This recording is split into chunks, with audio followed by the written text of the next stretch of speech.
Good evening, everyone. Welcome to the November 20th, 2018 Town of Yarmouth Board of Selectmen meeting. We're going to enter into executive session. It's 5:10 right now. To return to public session at 6 p.m. I'd like to have a motion to go into executive session to pursuant to MGL's Section 30A, Section 21A3 to discuss the Vineyard Wind project. So moved. Second. And a roll call vote? Aye. Aye. Okay, we're into executive session.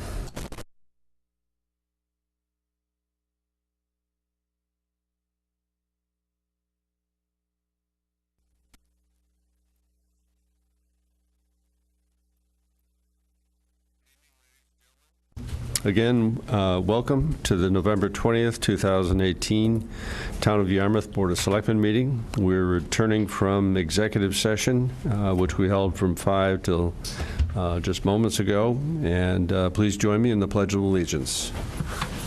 I pledge allegiance to the flag of the United States of America and to the republic for which it stands, one nation, under God, indivisible, with liberty and justice for all.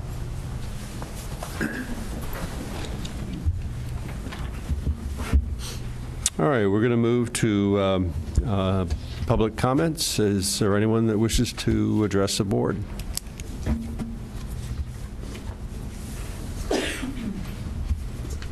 Good evening.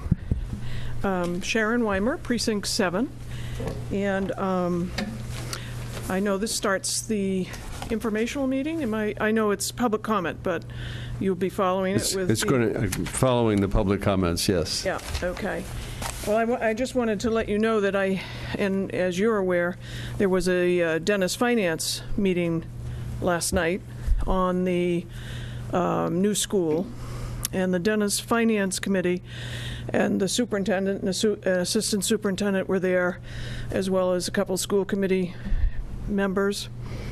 And the members there decided that they needed to vote to either recommend or not recommend to the town of Dennis voters whether to approve the new school. And and they eventually voted unanimously to recommend to not vote for the new school, and that's their position. And the lengthy discussion that they had a various reasons why they opted to vote that way. One was they were very unhappy with the process. I think you have expressed this in past meetings, that it became a district vote as opposed to letting the towns have that discussion at town meeting. So they were very upset that that process wasn't followed because, in fact, as you're aware, the two towns are the ones that are paying for the school. Another reason is they feel that the Wixon School has a lot of good structure years left in that building. I think they use the word skeleton is good. They even mentioned that they were up on the roof, and the roof was fine. So they feel that a renovation of that would not be out of whack. And another thing that they mentioned was how successful they had been at doing that to the old Ezra Baker School. And they put their own money into that, as we have in the past with our elementary schools. And that worked out really, really well. So that was another reason. Some of the offhanded comments were always be distrustful of architects because of the kind of costs that become incurred in the design and the process, et cetera.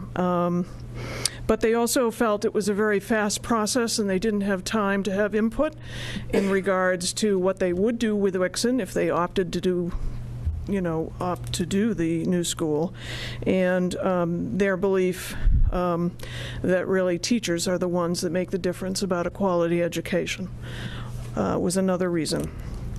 And they're obviously a town that loves to keep their taxes down. So that was another reason. They feel that they can do much less than the $40 million that was estimated out of the architects and consultants' estimation of what it would cost. For instance, they said a roof has nothing to do with whether you have to bring something up to code. So there are various comments made throughout that were kind of interesting to me.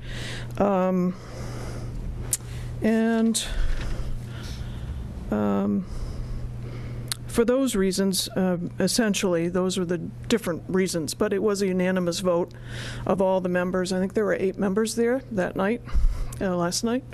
And I know that's not the end-all be-all, because the selectmen certainly have their opportunity to, in Dennis, to weigh in.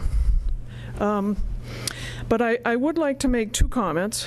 One is that I firmly believe that, as Mr. Holcomb has stated, is that the regional agreement does have impact to this project.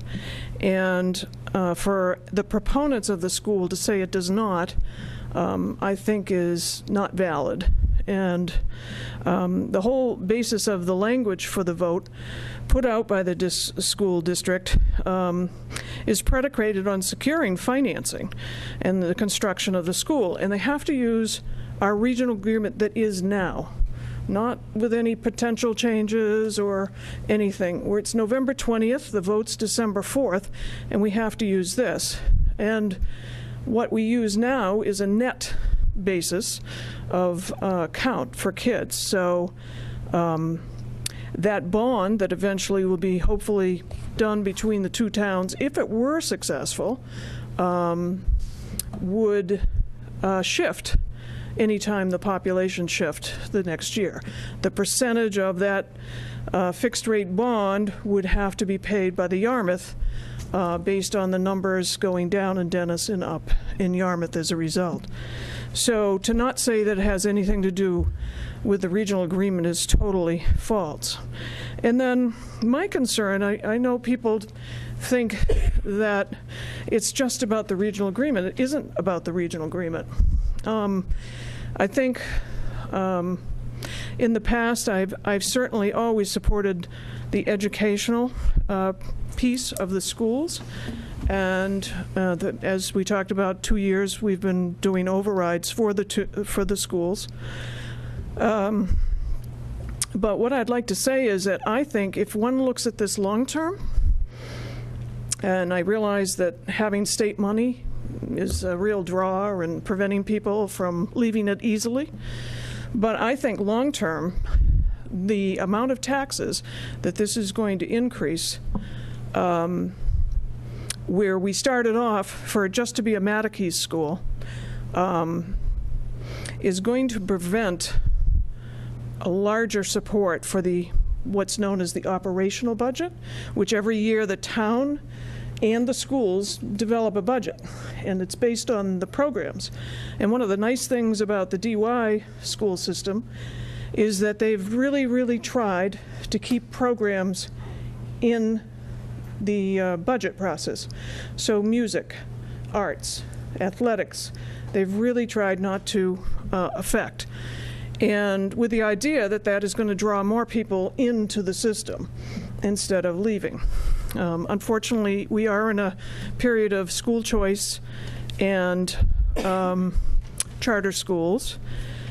And what I envision is a little bit scary if this kind of money taken, as well as it keep increasing in Yarmouth because of the reduction of students in Dennis, that once we get to that budget process every year, we will have more and more difficulty funding the quality education that I would like to see for the parents and children that are there now.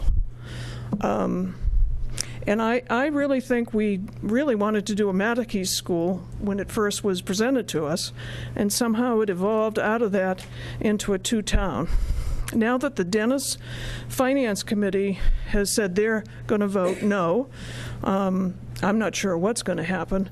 I certainly realize that young people would love to see a new school, but I think you're just as dedicated to renovate Mattakese and Emmy Small as much as the Dennis folks did Ezra Baker.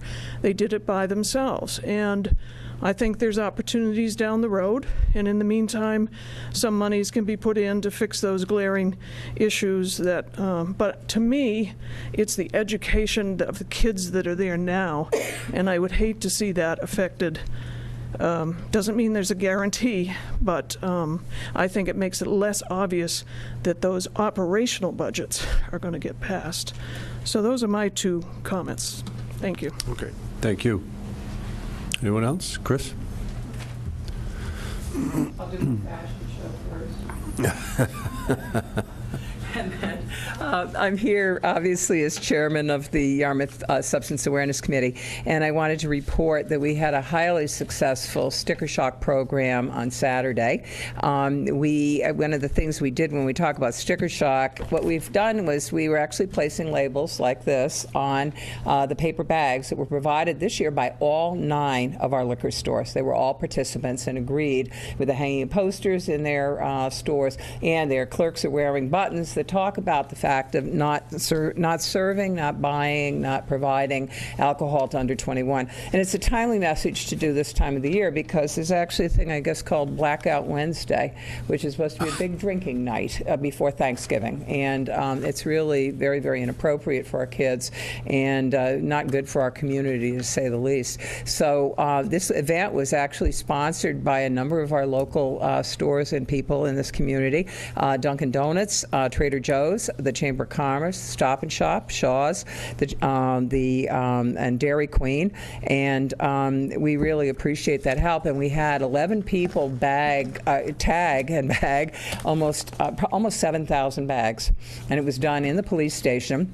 And we had a little bit of a conflict this year because that darn field hockey team won and had to go to the state championships on Saturday. So Tony Morrison, the principal from DY, was there for a few minutes with us to set the opening and then said he had to get out of town. So we let him go. But what we did was we were joined by 3 wonderful participants in our Yarmouth Police Explorers group who stayed for the event. Paul Deegan, who's from the Recreation Commission, from the Nick Pascarosa, who's the youth resource officer, police resource officer, Annie Catalano, who's actually the victim advocate for the Yarmouth Police Department now. We also had Linda Colby, who's the social worker from the Senior Center. We had Bruce Murphy and Amy Von Home from our health department and myself, and we did a really good job. We had gone around and picked up the bags the day before, and then we redelivered to them that afternoon. As I said, fully labeled with a highly, highly successful day, and a lot of credit goes to so many individuals from our stores and our liquor stores and the community in supporting us. And so I just wanted to report that to you. And if you participated, you got fine wear to wear the shirt. So thank you. Take care. Thank you.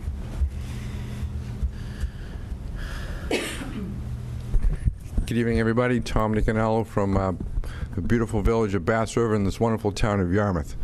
I rise tonight two reasons. Number one, it's Thanksgiving and a season to give thanks. And speaking from the Chamber of Commerce, we all like to thank you for what you do in our town. It's difficult. It's a hard job, but you folks show up week after week and get it all done, and we truly appreciate it. And the administration is, as far as we can tell, is showing up every day also, and they're doing their job, and we appreciate that too. Every day, Tom? Every day, every day. Every day. But the other main reason is I just want to talk about, I don't want to get ahead of Thanksgiving, which is important, but we have our Christmas stroll December 2nd on the beautiful north side of town, and we just want to make sure everybody has an opportunity to attend. It should be great, and I hear the weather's going to be high 70s. Okay, thank you. Tom, even if it isn't high 70s, the cookies are delicious, and the hospitality along Route 6A, the Captain's Mile, if you will, is wonderful. And if you've never done that, never had an opportunity to tour some of the homes along Route 6A, they're magnificent. And it really, going through those homes, you really get a sense of the history of the town of Yarmouth and the stories that could be told if only we had all those stories in front of us at any point in time. It's a wonderful event, and the owners of the lodges are very gracious and welcoming, and it's a wonderful time. So, okay. Is there anyone else from the public?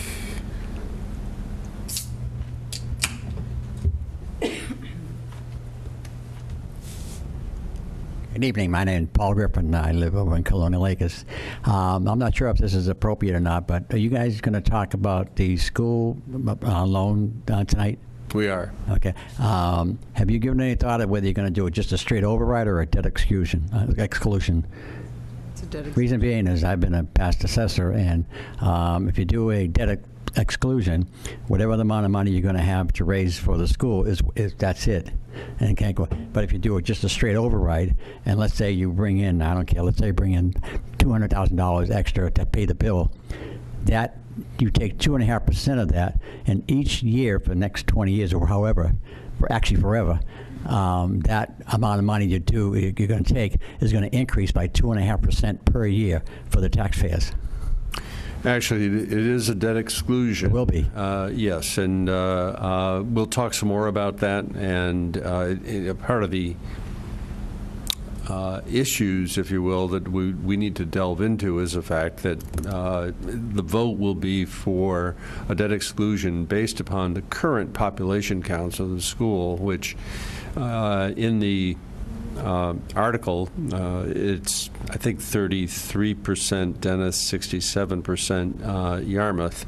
And we already know that the population in Dennis has shrunk, so our share will go to 70%. And that difference, 3 percentage points on a $73 million net, that's the net to the two towns, is if my math is right, 2.2 million or something in that neighborhood. You need to double that because that's the interest cost over 25 years. And I think I did the calculations sometime today, and it's probably an additional $300,000 of tax burden to our town as a result of the change in enrollment that we know about now. And we're projecting that there'll be further declines in enrollment, and in fact that the Dennis population is projected to go down somewhere in the neighborhood of 35% over the next 20 years, wow. Whereas Yarmouth is projected to go down 10%.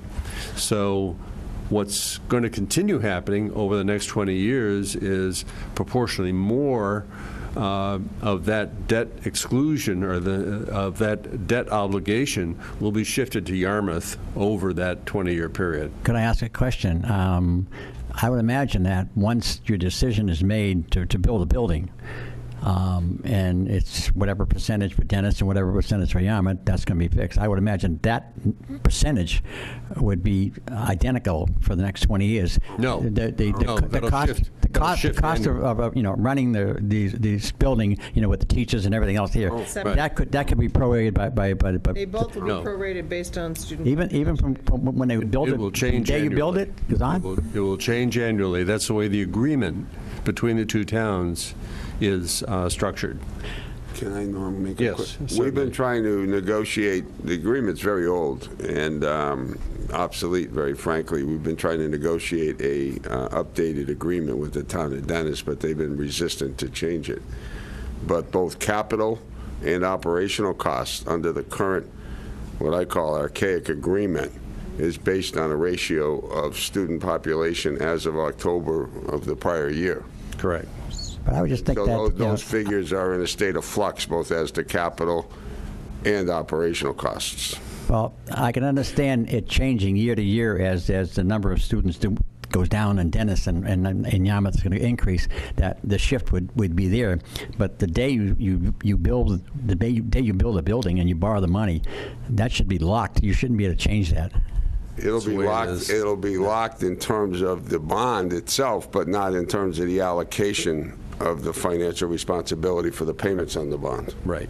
So if some point down the road, Dennis decides that they only have 5% of their kids coming to school here, they're not going to do it anymore, and they decide to just go out of it completely, do we normally pick up 100% of the tab? No, Pick it up because 95% of the that's, tab at that can point. I comment? That would be an extreme example. It's I not know. as easy to just walk away from the regional agreement as you would think. They would have to make certain financial provisions to do that, as would Yarmouth. But if indeed the population went down precipitously, it could wreak havoc on the responsibility of the Yarmouth taxpayers to pay incrementally more and more of the share of the payments on the bond.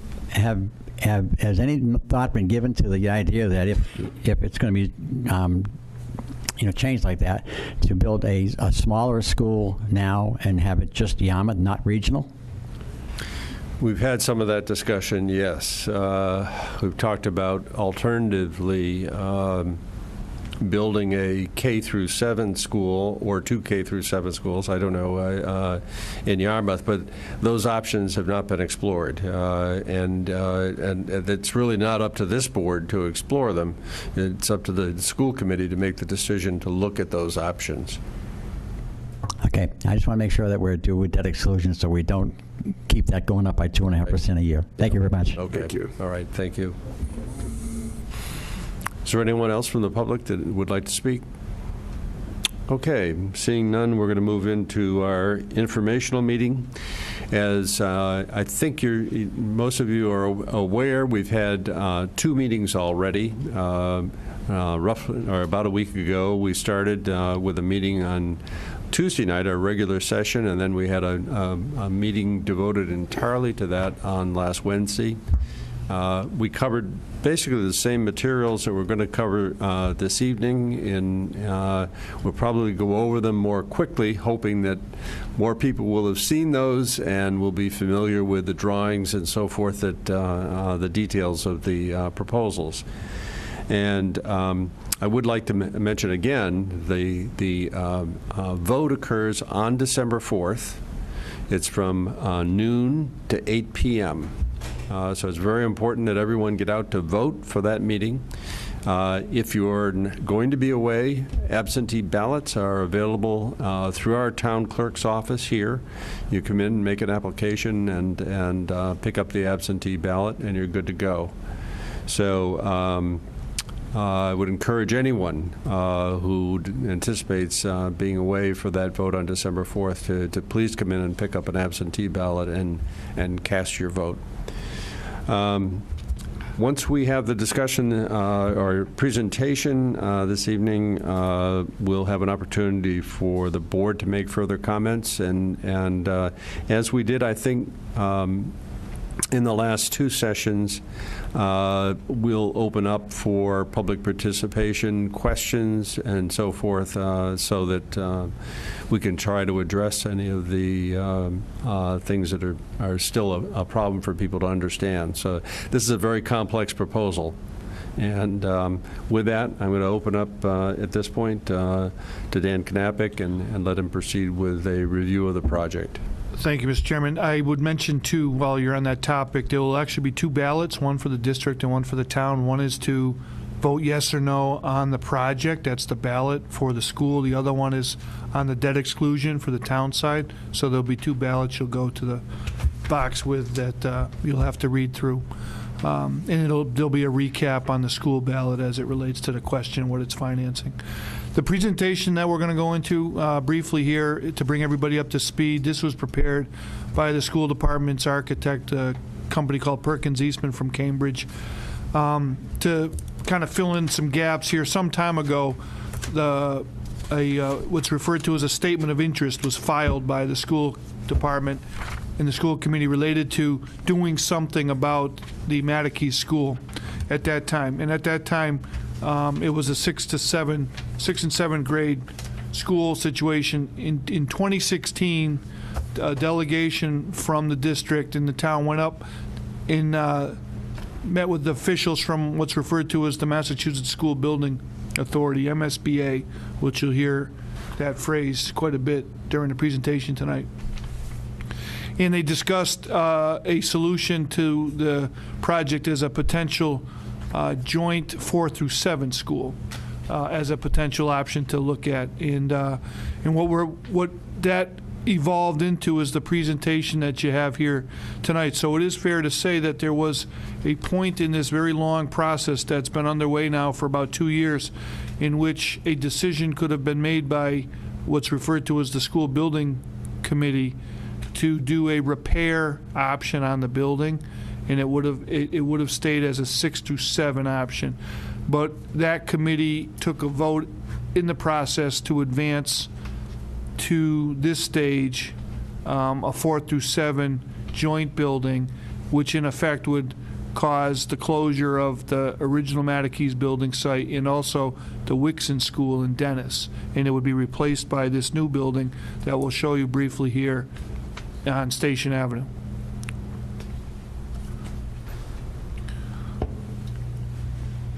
So this presentation is all on the town website. I know that it's probably very difficult to read because I certainly can't read it from here either. But this would walk you through the entire process that the school committee and the school building committee have been going through for some time in the different milestones that have to be reached along the way.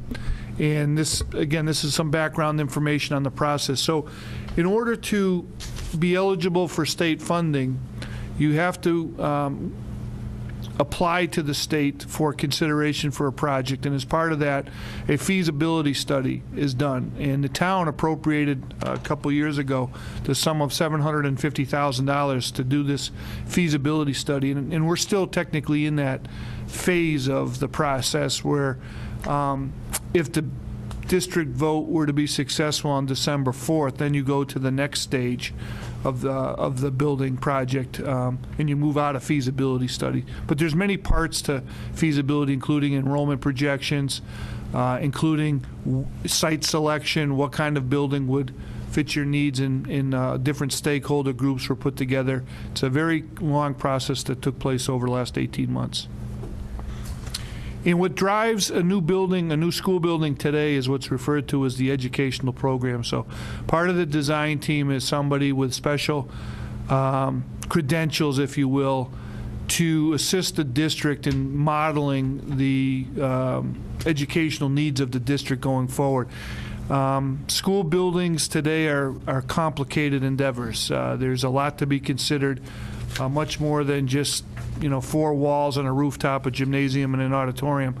So this was a rather large process where the professionals work with the stakeholder groups, and they put together basically the key elements of what would make the future school, including, like I said before, the needs for special education, the classroom style, collaborative learning environments, and they take in a lot of information at that phase, and that took quite a while to get through that spot.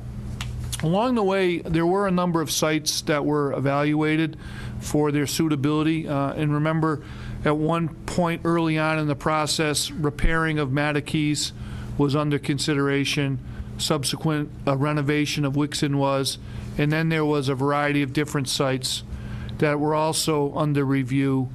And in the end, a site on Station Avenue seemed to have made the most sense to that committee and advanced that recommendation to the school committee, in that it would end up causing the closure of the 2 other buildings and have a central campus.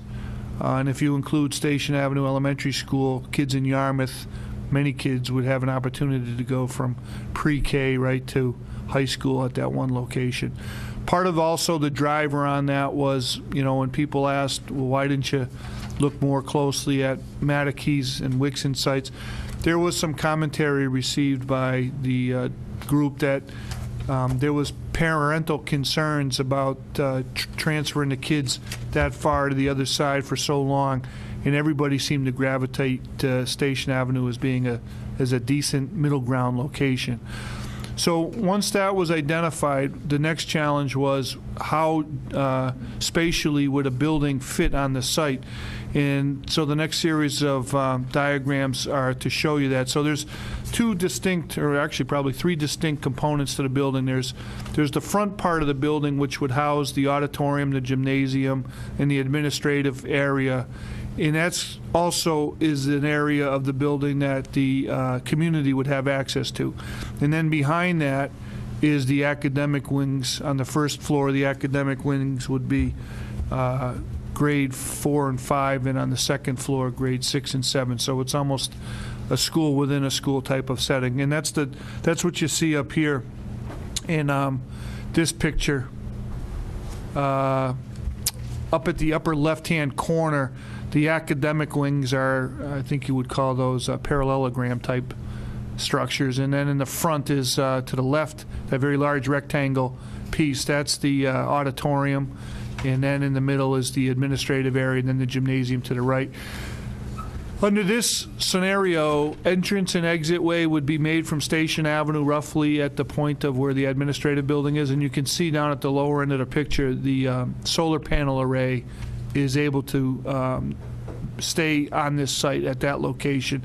In the middle, between the solar panels and the new building, is the Station Avenue Elementary School.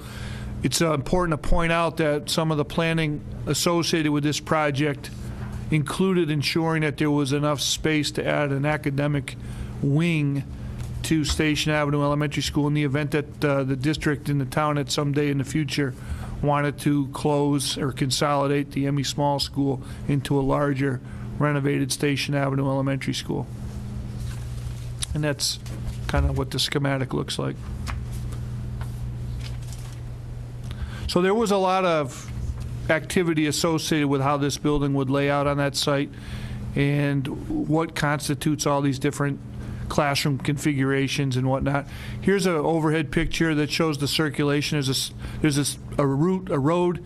I think it's like 28 feet. It's large enough for a fire department to go through there. It goes around the building, but it wouldn't be open during the day. It would only be open in the event that there was a special event in the auditorium. And there isn't, and it's important to point this out, there isn't any other access to the site except for from Station Avenue. That's looking into the building from like the drive-up location of what they'd call the queuing area. The architectural team took a lot of its design influence from some of the geographic features here, a lot of sand-related earth tones, picket fences, and type of pine trees. So there's a lot of that detail. It's not much of an interior designer, so a little bit of a stretch there on that. But they assure me that's how they did that stuff. So, but that's worked into the building as where it's possible. There's a lot of natural light. It's important to point out that one of the aspects of the design of this building was that it's oriented in such a way it maximizes the ability for the sunlight to heat it. And also to provide light for it to help ensure that its power footprint is as low as possible, and it actually has a pretty significant energy rating because of that. In the media center is in the middle there, a very large structure. It's modeled after a lighthouse. There's a lot of inspirational thought that goes into school buildings today to inspire kids to be good academic performers. This is an interesting diagram because a couple things in the era that we're in now that are challenging to the town is the cost of construction is really significantly escalating from just a few years ago, and also the interest rate environment. So some people might ask, how is it that the state finances school projects? And it's financed by 1 penny on the sales tax. And what's happened in the last 10 years is with the healing of the economy, the price per square foot construction has really significantly escalated on these projects. So we're projecting, our consultant is projecting a cost of all built out with furnishings and whatnot of $503 a square foot. Just 10 years ago, that could have been done for under probably $250 a square foot. The other significant driver of cost today is the interest rate environment. They're projecting by the time this project, which is still some ways away if it were to pass, a 5.5% interest rate. Not too many years ago, you could have get a municipal bond for under 2%. So that was a very favorable borrowing environment, not so favorable today. But this project, if you go to the website, you'll see it much better. We fall at that last third box right in the middle of these other proposed projects. So what I would say is there are those projects out there now that have a higher per square foot cost, and some are a little bit lower, but we're stuck right in the middle of it, so it's about as good as a story as it's going to get. And then this talks about reimbursement rate. We have a different presentation I'd rather take you through on that because it's definitely more clear, and it'll answer some of these questions, so we can hold on to that. Also on the financing piece of it, we'll wait for the next PowerPoint to come up before we answer those questions because it'll be more clear in the PowerPoint. So Chris, if you'd be kind enough to hit PowerPoint number 2, that'd be great. While he's doing that, do we have any questions potentially from the audience at this point? Okay. Okay. So the school is slated to be built at 186,500 square feet with a student population built to 940 students based on a projected enrollment analysis that was done as part of the feasibility study. At the bottom is, at the second bullet, the price as estimated now by 2 different estimating entities is $116,978,831. The project cannot come in over that dollar amount. So hang on to that thought as we go higher, go through the rest of the presentation. So just short of $117 million. So the ballot question is the election for that is on December 4th. If it were to pass on December 12th, there's a meeting of the Board of Directors of the Massachusetts School Building Authority, and at that point, they would take a vote to advance the project to the next level and also lock in what's referred to as the maximum total facilities grant. Right now, as it's presently been offered to us based on information that I have, at just a little bit over $44 million. But that final amount would be decided at the December 12th meeting because there's still an opportunity to lobby for that, but for some additional escalation. I've recently been notified that that number might be more like $45 million right now. I was just going to tell you, Carol mentioned it last night that Yeah. it's about $45 million. They increased the per square foot Reimbursable rate? Okay. Yeah. Oh, how generous, though. All right. So one of the things that's a challenge is when, there's of all the school projects that are applied for, and I forget the number, but I do remember they only accept 15% of all the projects statewide that get applied for. So as bad as people think their building is, I can probably point to 20 others that are a lot worse. The short answer is there's not enough money in the program to do everybody's project the way they want to do it. So part of the controlling of costs is they cap the reimbursement on square footage construction. And right now, unless that information that Carol provided indicates otherwise, or maybe it was another part of the project that got reimbursed, the cap that we were under was $333 a square foot. And as I had mentioned before, our estimators for the project have estimated construction all in at $503. Okay. Yeah. Yeah. Okay. Yeah, so, Thank you. One of the things that the building authority does is they look at conditions on the ground. And that might be the movement for the year. Maybe we can add a couple of square feet in December, but if it's at 360, it's not going to get a lot better than that, is what I would tell you. So the next thing that's out there as a number is this reimbursement rate schedule of 57.68%. And then the key there is on eligible costs. So not everything on the project is eligible for reimbursement, and that's important for folks to be aware of. So based on 2 things, one is eligible cost, the second is on the cap. This was a slide that indicates the difference between the cap and then the eligible square footage for reimbursement. And it's what's driving a significant portion of the cost of the project, nearly $30 million, is the difference in the cost. Now, that number will come down a little bit because of the movement of $360 from $333. Okay. Now, there's some other additional cost to the district. So a building for this age bracket, an auditorium, standalone auditorium, is not a reimbursable. In these buildings, they build what's referred to as cafetoriums. So if we didn't have an auditorium as part of this project, you would have cafeteria and functional space for programming, performing arts would be all in one room with a stage and a cafeteria called the cafetorium. As part of the process of the school, the design of it, the school building committee, there was a lot of commentary to replicate an auditorium as nice as the Mattakey School Auditorium, which is a very large space. But under the rules for the program today, that type of structure doesn't get reimbursed.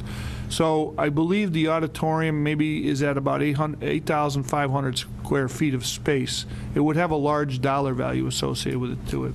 $6 million.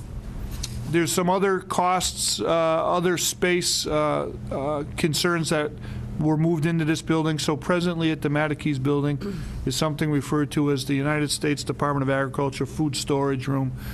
And to replicate that, that's a room that we store food in from the federal government for kids for lunch.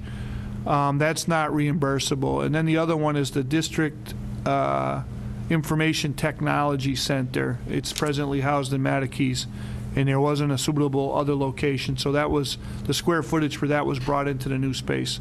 So all in, that all generally gets calculated, that square footage all for those things at $503 a square foot. Not eligible for reimbursement. The other thing is site preparation. So if we're already over that at the preparation of the site, things like clearing trees and the soil and things of that nature, 8% of the building cost, if it's beyond that, the district picks up the cost. There's the project right now is carrying a dollar value, roughly $2.2 million for artificial turf field structure. That's not reimbursable. And then remodel or demo of the existing building that you're leaving behind is not covered unless you were demolishing it, that as part of your project, and it was, your new building was going where that was. So eventually the town's going to have to begin, if this were to pass, to have a conversation about what to do with the Mattakey's building. Additional costs, MSBA reimburses for $1,200 a student for furniture and $1,200 for technology. Altogether, that's $2,400. If you go above that, that's on the district. And then costs, what's referred to as soft cost engineering, project management. Projects of construction like this, more than $1.5 million in the Commonwealth, have to have what's referred to as an owner's project manager. So it's a extra entity that is retained by the district to ensure that the contractor and the architect activities are corresponding with the contract design and state law and whatnot. So that represents us added costs. Moving costs are on us. Any legal fees associated with the project are on us. And like I said before, that all calculated in present dollars was just shy of $117 million. So when this presentation was put together by the school department, they were carrying a proposed 25-year bond, as mentioned before. Part of the ballot question, it's a separate ballot, is a debt exclusion. You could actually bond for 20, 25, or 30 years. That would be a decision later on. But for planning purposes and for this exercise tonight, we're at 25 years with a projected interest rate of 5.5%. Student population on the calculation was based on October 1, 2017 population. Our share of that was 66%, or almost 67. And it's based on the population of kids, Yarmouth kids and Dennis kids in that building. And I just got a October 1 number today. Our number would be today 68.684, and Dennis's share would be 31.316. So that's October 1, 2017, and already in 1 year's time, it slid a little bit. And the project is still a ways away from, if it were to pass, to need money for borrowing. That would have to take place at some point next year. The borrowing activity would have to take place. So on that planning purpose for this exercise, it works out to be 64 cents on $1,000 of assessed value. On one of the reasons for not doing a 30-year notice, there's extra payments and interest, which aren't too, that's a significant number. Cape Tech, which we'll talk about a little bit later tonight, is a 20-year note for that project. And there was a lot of discussion amongst the 12 towns that take up the Cape Tech district, whether it should be 20 or 25, but they ended up taking a vote, and the towns that wanted 20 ended up winning the day, so that'll be a 20-year note. And that's, if you can afford that, that's great, because that saves you the most amount of interest. So the median home value here in town, roughly $294,000. That would be the tax impact. And then we threw in some other numbers along the way to kind of give you a planning purpose associated with that. And again, it's important to point out it's 25-year note based on the student shift population as this October 2017 and a 5.5% interest rate. Okay. Thank you, Dan. We'll accept any questions, comments from the public at this point. Anyone like to ask any questions? Clear as could be? Okay, sure. If you would, just so the audience at home can hear your question. Oh, great. Thank you.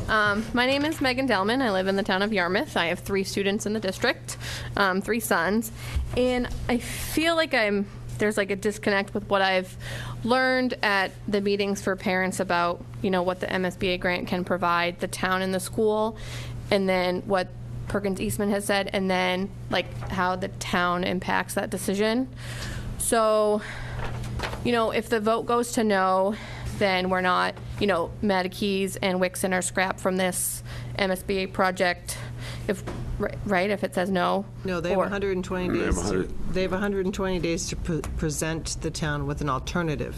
Okay. If that is a no, then potentially it's scrapped at that point. And then there's another 5-year waiting period before they can ask to be back on that. Let me just kind of back it up. So if it were to be a no vote, Right. there's a document, I believe we put it on the website, that shows about 120 items that could be deducted from the project. The idea there was the school building committee would recommend to the school committee what those deducts should be. So for instance, you could swap the fields out from $2.2 million to $180,000 for a hydro-seeded field. And there's a whole bunch of other things on that list. And that's the activity that would go on. And then at some point, when that advances to the school committee, they could call another election within that 120-day time frame. Now, if that were to fail, then you cannot make any guarantee or rendition as to when the next opportunity you would have another project available. Right now, my understanding is the Emmy Small School, there's been a statement of interest entered on Yarmouth's behalf on that school. So right now, after this project, that becomes the district's #1 priority. So part of the process of building schools or modifying or making additions is in January, the state opens up a window to invite you into this planning process. Mm-hmm. And part of that is declaring what your #1 priority is. And so what we'd have to do is you'd have to, again, if you had double no votes, the school committee would have to take a look and say, okay, where do we go from here? So it could be years and years. So there's no minimum time limit. It just becomes a matter of what's the district's priority, put the paperwork in, and then just stand in line and wait. Okay. That new? And so if we were to not have this project, if it were to not go and scrapped, and then there becomes a new regional agreement and the towns hypothetically were to separate, is that go to the school committee to plan where the students go and how the schools that we do have work? Would they be changed again? Would transitions be considered at what buildings we have that work, and would we house all of our students in 3 buildings instead of for the younger ones instead of what we have working now? Or is there a what if for later on, like if the towns do, like, I hear Dennis is, their share is like a third of what Yarmouth's is. And, obviously as a Yarmouth resident for my whole life, and my grandparents went to DY and my parents went to DY, I graduated, my siblings graduated, and my children are in the district. I wonder what's going to happen if, this doesn't pass, and then, we have to build another project and our taxes go up, and then, if we can't find a home to buy and then taxes are increased for another school, or like if this does pass and then we need a new ME Small, there's more taxes there, that's going to be even more money. So, my medium home, my increase would be only $183 for this project for the year. But then, we have a new DPW, then it's going to increase some more. Then we have an ME Small school that's going to increase some more. And, I want to be able to live in the town, raise my children in the town. I want to send them to someplace that I know they're getting a quality of education. But I also want to know that when they grow up, they can also stay in this town if they wanted to. And as of right now, this seems like it's just kind of snowballing. Yeah. And I don't know, obviously I want my children to have the best education they can. But I feel like there's so many other factors that, I didn't hear about after coming and listening to some of these meetings and knowing, what's more important for the school committee and what's more important for the town, and, having a functioning budget that can provide these services for the students, and a building that's also not covered with 28 rain buckets on a rainy day like ME Small. I don't know where the maintenance has gone wrong over the years, and these buildings are old and things aren't up to code, but they are usable. My children are getting a quality education. But then you go and you see some of the newer schools, or the new, Monomoy High School, and you see what they have to offer the students. And I haven't compared the recent MCAS scores, but, are those high schoolers doing a lot better in this new facility than our students are? Or does that change the quality of their education? The technology? I'm not sure I can keep up with all the questions you've asked. I know you're commenting as well as asking questions. No, that's okay. That's what we're holding this session for. Yeah, all those questions that you have raised are all things that we sit here and we balance and think about too. I think that, as a parent, you're passionate, and I think that's great. And I don't think, regardless of what happens, if it's a no, that your child won't be provided for with a good education. Our community has consistently supported education. So from that perspective, it will be figured out, whether it's the new building or fixing Matakey's and ME Small, whatever it is, to make sure that they're safe and getting a quality education. The people of this community and this board will continue to work towards that. Right. But they're all valid questions. I mean, this is what we're dealing with at this point in time. We have a different responsibility than the school committee. Our students are our families, our population, but we have the whole picture that we're trying to look at and plan for. And we know that, like you said, we know that even if this passes or doesn't pass, we still have to think about ME Small and what we're going to do there. So really, I think this board's been committed to making sure that what's being put before the voters is really the best plan. It's it's a difficult position that we're in right now, because obviously there's been a tremendous amount of effort and planning that's gone into where we are. But we know, even if this passes, as soon as it's done, as Mr. Knappich said, we're going to have to do something about ME Small. Right. So not to get ahead, but we're getting ready to get into the specifics on how all of these things add up. One of the problems that we have now is we really don't know what the cost of ME Small would be. There are people that, believe that, the $48 million for Matakey's that the architect presented could possibly not be, we could do something for less there and do ME Small at the same time. I'm not sure what gain that would get, but you've worked in the district, you know that it's about the people, and right. So, but we want to make sure that they're nice, safe, clean places too. So, okay. It's not an easy question. I think one of the things that we sometimes lose sight of, because with all the discussion about the size of this project. Certainly the facilities have an impact on quality of education, but the biggest thing are the teachers and the type of education that they deliver to the students and the programs that are offered, and the administration related to that. And last evening at the school committee meeting, Tracy and I were there. They talked at some length about the MCAS scores for the elementary schools. And the principals of those schools gave presentations showing what the trends had been, and then talking about what their plans are for the next year. And I think that emphasis by parents on the quality of education and the results that come out of the school system, emphasis on those things is really important.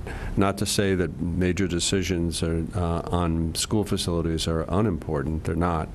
They are very important. But parents need to really step up and make their opinions well known with regard to the quality of education. Okay, great. Thank you. Thank you. And aside from that, Meg, I think one of the other pieces that we haven't talked about tonight, but we talked about one of our other pieces was, in addition to the capital, we have the operating. And so Dan talked about the numbers already tonight in his presentation about the shift in the October 1 numbers. It came out to, I think, about a 1.8% difference than what we had last year. So not only does that impact the dollars here, it also impacts our annual operating costs, because 1.8% more now in the regular operating costs will ship to Yarmouth. So while we just to put that percentage on the table, 2%. The budget annually is about $50 million. So 2% is $1 million of shift. So it's almost $2 million that will be shifted to Yarmouth from Dennis in the next budget. And that's just status quo operating. That's not, that's just right. Transitioning from the level from Dennis to Yarmouth and an additional $1 million. So, Yarmouth taxpayers have $1 million more to add, and there's no additional services that's provided for in that. So it's a struggle. Yeah. It's a struggle to keep up with just the operating alone in addition to the capital. Yeah. Can I ask one more question? When I looked at last year's operating budget, and that was a big price tag to pass. When I think about the new school and I think about the programs that are built into the school, like Ezra Baker and Emmy Small now house these sales, I think, in STARS program for kids with more higher needs, and this new building would help facilitate some of those students. But I wonder if there's also been a study at how many of those students, don't make it through the district at that age level, at that grade level, that have to school choice out for other reasons and go somewhere else, and where the operating budget, we have a lot of students school choicing out or have to be, bused somewhere else, like the collaborative, or there's a lot of money going out elsewhere. And is there any way that, this has thought about that and how that money might come back into the district and we might be able to keep those students in-house? I would say that's a question for your school committee. committee. I do know that I've been the liaison to the school district for many years, and I've watched the thought and work that has gone into keeping some of those students. As we know, one special ed student requiring significant services in the middle of a year could impact the school budget multiple hundreds of thousands of dollars. That's just one student. And I know they've worked really, really hard on analyzing the programs that they have and making sure that whenever possible we're able to educate as many students as we can possibly within the district to have a significant cost savings. So I know that they look at that all the time, and they do the best they can to try to provide education within the district, because when they go out of the district, if somebody says, here's the plan, they have to go out of the district. They get the bill. We really have very little say over it, and it's a very, very expensive scenario that happens sometimes. Okay. Thank you. Okay, thank you. Yes.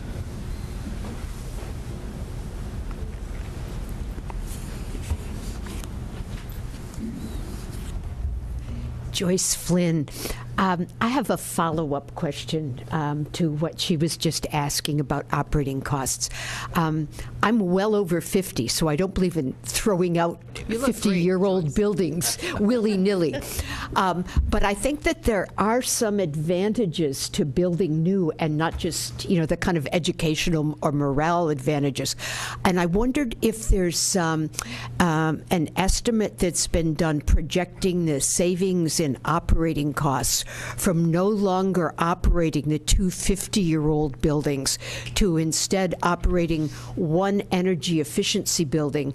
And I was especially delighted to hear that all the sewage will be, because little kids go to the bathroom a lot, will be treated right on site, because when the high school was renovated, they had to put in sewage treatment. So on that whole Station Ave campus, this could plug right into that.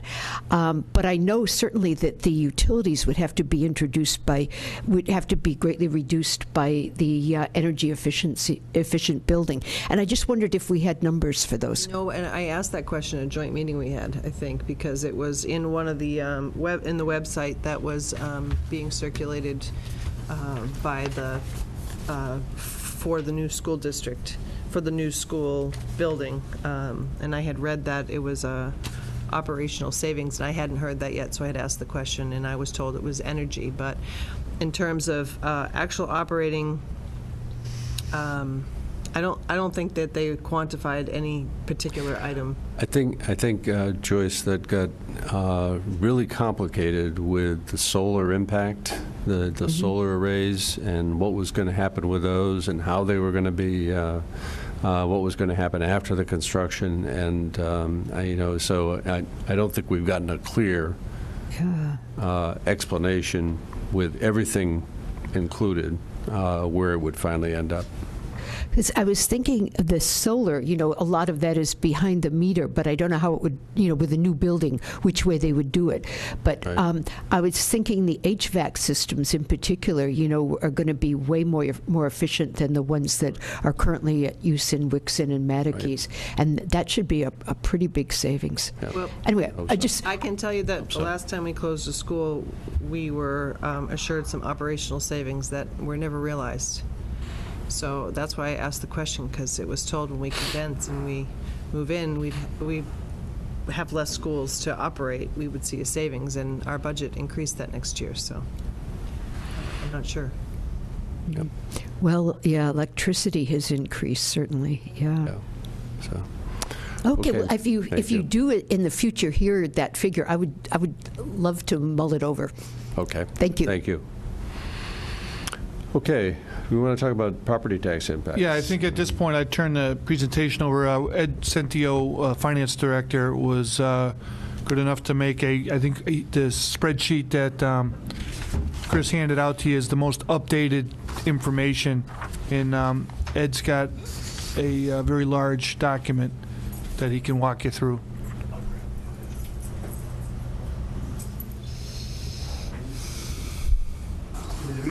Good evening. Well, what we've attempted to do, excuse me, Ed Centio, Finance Director, what we've attempted to do is add in every option in terms of other projects that we might do, but just some of the ones that might be facing us in the short term. And those would be the new middle school, plus the Cape Tech debt that will be hitting us, as well as the potential of a DPW garage. And the first exhibit that you are seeing corresponds with the materials that the school has put out, the 25-year level debt option. And this option doesn't include any mitigation that we could potentially use to try to lower the tax rate, which we'll talk about in the third exhibit. But this first exhibit essentially adds up the impact of all of those items, and then on the right-hand side of the screen tries to look at that impact for a mythical $293,000 home, or in the other slides, the combined impact, what that impact would be on a $1,000 home. So you can take that and multiply that times so that you can get up to the value of your home. So per 1,000, looking at the first year, if all of this debt hits the first year, there'd be a $97.58 impact on a $1,000 valuation, or for that median home, it would be $286.50 for a percentage increase of 9.43%. As you'll see, I because think one thing that's important is that this is just the capital impact. not Does the not operating include- impact. This does not include our regular operational 2.5% on top of this. That is correct. Okay. And then you'll see or notice that the debt decreases over time, and that's because of the 20-year borrowing for Cape Tech, and that's also a declining balance situation or tax rate situation. So we'll be hit harder in the beginning years and then less in the later years. Now, our enrollment in Cape Tech was at a historic low last year. We don't know what their October 1 enrollment is. That, depending on the timing of everything, that could benefit us. But you'll notice that in the next year, it goes from 9.43 to 9.57%, then 9.34%, 9.02%, and declines over time, the impact on the tax rate. And I'm also increasing the value of the home or by 2.5% to try to indicate that there is some value appreciation to the home, and that's actually driving down the percentage as well. So there's a significant increase in the taxes if we did all three projects. And I don't understand why the valuation would change that. Would change the percentage? Right. So what I'm doing is we're keeping the debt the same, and then we're just saying the valuation of the home might increase by 2.5%. So how does that impact the projections? It doesn't impact the projections. It's just a percentage of the debt payment versus the value of the home. Okay. So I could factor that out, but would the value of the home be $293,000 30 years from now? Right, but everybody's home would. I guess I'm not understanding what the significance of that is. So if you don't want to use that column, then use the combined impact column per 1,000, which is the actual amount, and you can multiply that out. So if you have a $300,000 home, just multiply that combined impact column by 3. And then you can discount that other type of calculation. Okay. So if you have a $400,000 home, you'd multiply it times 4. Okay. So in the far right, I don't want to get tied up in this spreadsheet. And don't look at the last two. The concept of trying to inflate that or take into account the impact of a home's inflation has no impact whatsoever on the debt burden because the cost is going to be spread across all the homes, assuming that all the homes are existing day one. It'll be the same in day 3. We also have new concepts such as new growth and other factors that do modify. I understand, but that gets overly complex. It's just like a mortgage payment. Ed. Your house may go up in value, but that payment's going to remain then you can constant over the life of the loan. discount the last two columns and take the one that's per 1,000. Okay. All right. Okay. So the next exhibit does the same thing, but it looks at if we stretch the debt over 30 years. So that means that we will, in fact, pay more interest for the life of the loan. But some folks might say, well, I'm worried about the next 15 to 20 years. I'm not necessarily worried about the full 30 years, depending on your horizon in your home. So that means that initial increase would be $92 per 1,000, $96 per 1,000 in the subsequent years. So that means you've actually reduced the amount that you're paying per year, just like when you're looking at your own home mortgage. Am I going to do a 20, 25 year, or 30? It's going to depend on how much you can afford. Even though you might like to pay it in a shorter period of time, pay it off in a shorter period of time, you may have to take the hit of more interest so that you have a lower payment. So that is an exhibit of how you might be able to mitigate the impact of the taxes. You said $92 per 1,000. You meant per 100,000. Per 100,000. Okay. Yes, I'm sorry. Yeah, that would be shocking. And then the third exhibit, and we can come back to this and dive into these in detail if you like. The third exhibit takes some of the resources that we might be able to put to bear, and I just put them to bear against the DPW garage because we have the greatest amount of impact on that project, whereas with the debt for the school, that will be a consultation between the town of Dennis and the school committee in terms of what we do in terms of the length of the bond and all of these things, whether we can pay down the principal before we actually do the bond. So taking off the debt drop-off or adding the debt drop-off or debt runoff that will happen in the future, plus utilizing the debt runoff that we have already accumulated, and then looking at other things such as taking the principal down of what we would borrow for the DPW garage by potentially using our capital stabilization of $1.2 million, potentially putting $1.5 million of free cash and Chapter 90 funds. And then in addition, if we have any land sales that are non-tax foreclosure land sales, then we can apply those proceeds to either avoid debt or pay down debt. Ed, rather than confuse people at home with all this, these are interesting questions for our board to consider. But, the reality is we're going to face significant operational cost increases, probably $1 million next year. And I see that continuing, probably $500,000 for the next 2 years beyond that in each of those years. And the only source of funding that you could use to offset that would be the debt drop-off. Well, you would not want to use free cash. Yeah. You wouldn't want to. You couldn't use capital stabilization, and you couldn't use Chapter 90. Well, I guess what I'm saying is I'm very concerned about our holding out to the public that we have a potential significant ability to mitigate against a tax increase. Our taxes are going to be under enormous pressure in the next 3 years. We actually calculated the shift at about $980,000 based on the enrollment shift, just taking the students for town of Yarmouth. Yep. But we can't use most of these mitigation tools to deal with that particular shift. We'd have to use some other tool, otherwise our bond rate is going to go down. Right. If we use one-time sources of money like free cash, Yeah. can't use capital stabilization, and you cannot use Chapter 90 money in order to mitigate that particular situation. Okay.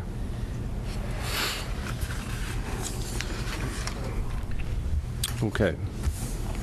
Well, I guess I agree with Norma. I appreciate these numbers. I think for planning purposes, they're wonderful, but I think to say at this point in time, we would go in any particular direction would be probably very difficult to be able to commit to, not knowing what's going to be in front of us.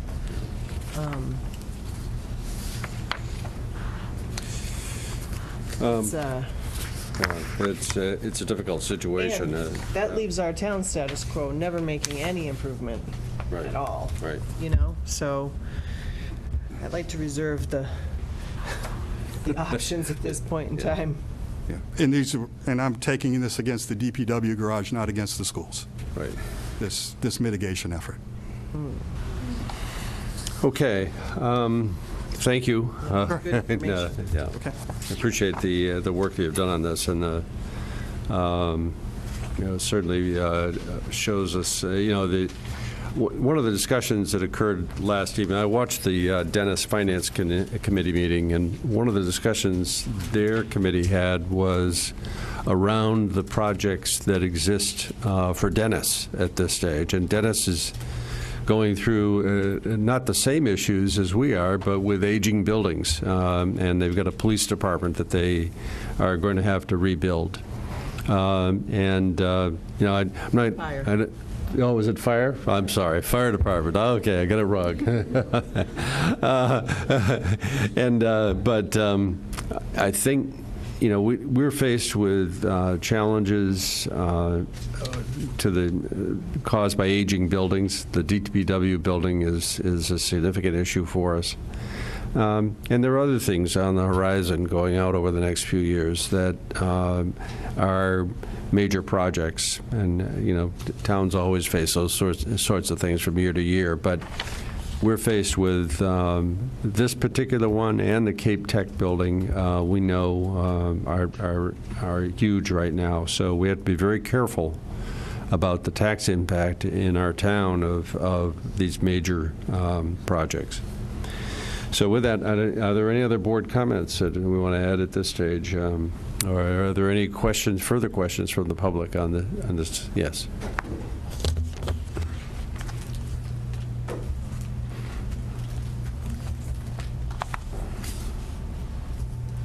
Again, Paul Griffin.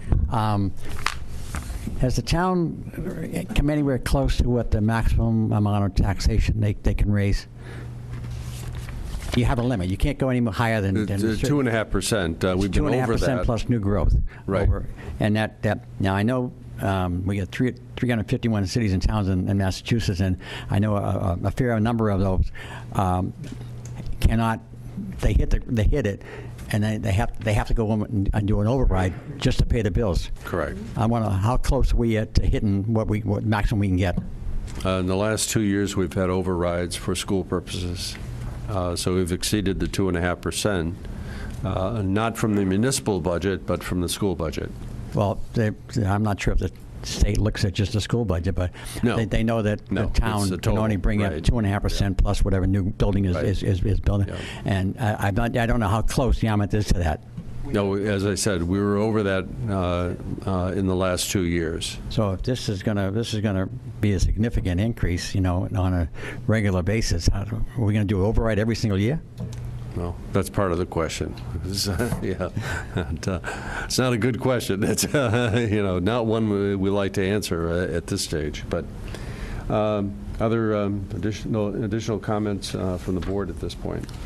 I have a question on the assumed median priced home of, what is it, $293,000 or thereabouts. I know in the past when we've had town presentations, and I don't know if they're using an average price or a median price, but the hypothetical value they used was $300,000. And then outside of town meeting at other discussions, I heard the figure $400,000.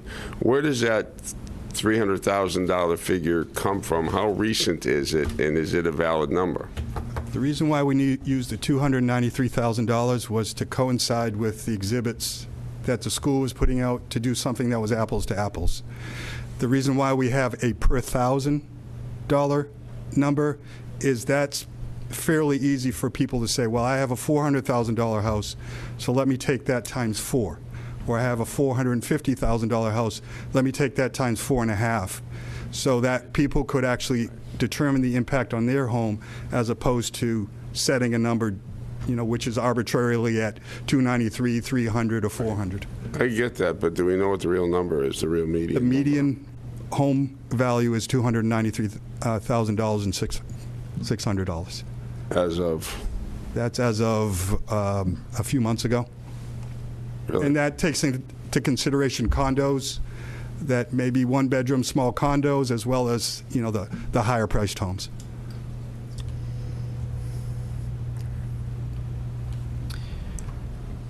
Okay. Mark, do you have any questions at this point? No, I think Ed did a good job. Thanks, Ed. Okay. Tracy? No? Okay, I guess, we haven't talked an awful lot about the regional agreement. I'm just going to spend 2 minutes on that and just You know, we have had a long process over the last year or so of trying to renegotiate the regional agreement between Dennis and Yarmouth. It's been a difficult process, and our board's position, we haven't taken a vote, but each of us has expressed our opinions, I think, individually, and our board has felt that the regional agreement is really important to settle on before we move forward with new projects. And this agreement, the original regional agreement, was framed in 1973, amended in 2006 and 2013, I guess, but it's obsolete. It's besides the wording and so forth, there are significant other issues with the agreement. And right now, we know that the agreement will shift millions of dollars of the additional tax burden to Yarmouth.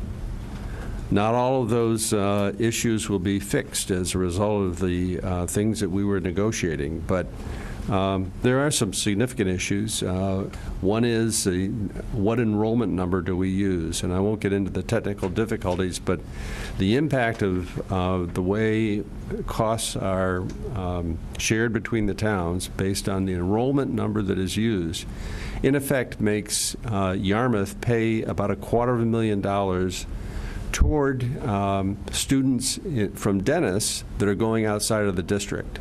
So Yarmouth taxpayers are paying that $250,000 for students from Dennis that are going to charter schools or other public schools outside of the district. And we've been trying to change that for 8 years. And in addition, there's been significant change in enrollment in the last 10 years between Dennis and Yarmouth, and Dennis has benefited by that. From that, there's been not only the costs of teachers and so forth, but the fixed costs of running the district. Things like the superintendent's salaries, the program directors, and so forth, that no matter how the student population goes up or down, those people are going to be employed. There's about $2.9 million that we agreed on after some lengthy discussion that are costs that if we were separate towns and had our own districts, those costs would still exist no matter what.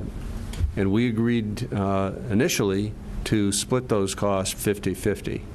As opposed to using student population.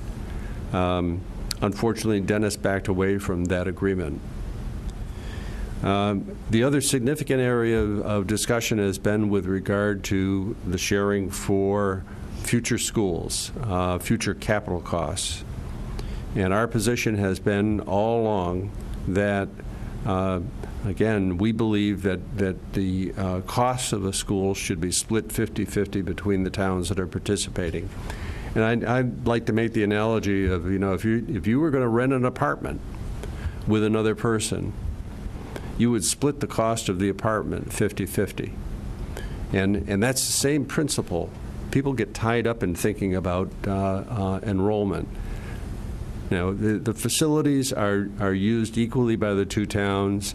A lot of the facilities in a school are not related to student enrollment. So, for example, gym, auditorium, hallways, and on. District or administration offices and so forth. So those facilities would exist no matter what town they were built in. So our point has been we ought to share the capital costs of building a new building evenly between the two towns. And unfortunately, we've been unable to reach a conclusion on that agreement. And I know I have personally felt that we need to finalize that before we enter into another major new obligation or commitment with the town of Dennis. And so I've encouraged people and continue to say that I'm going to vote no on this proposal, because I believe we need to have an agreement between the two towns that is workable for the next 50 years, and not something that was forged in 1973. So I don't know if anybody else wants to comment on that at this stage, but I'll make a few remarks. I was on the negotiating committee with Norm, and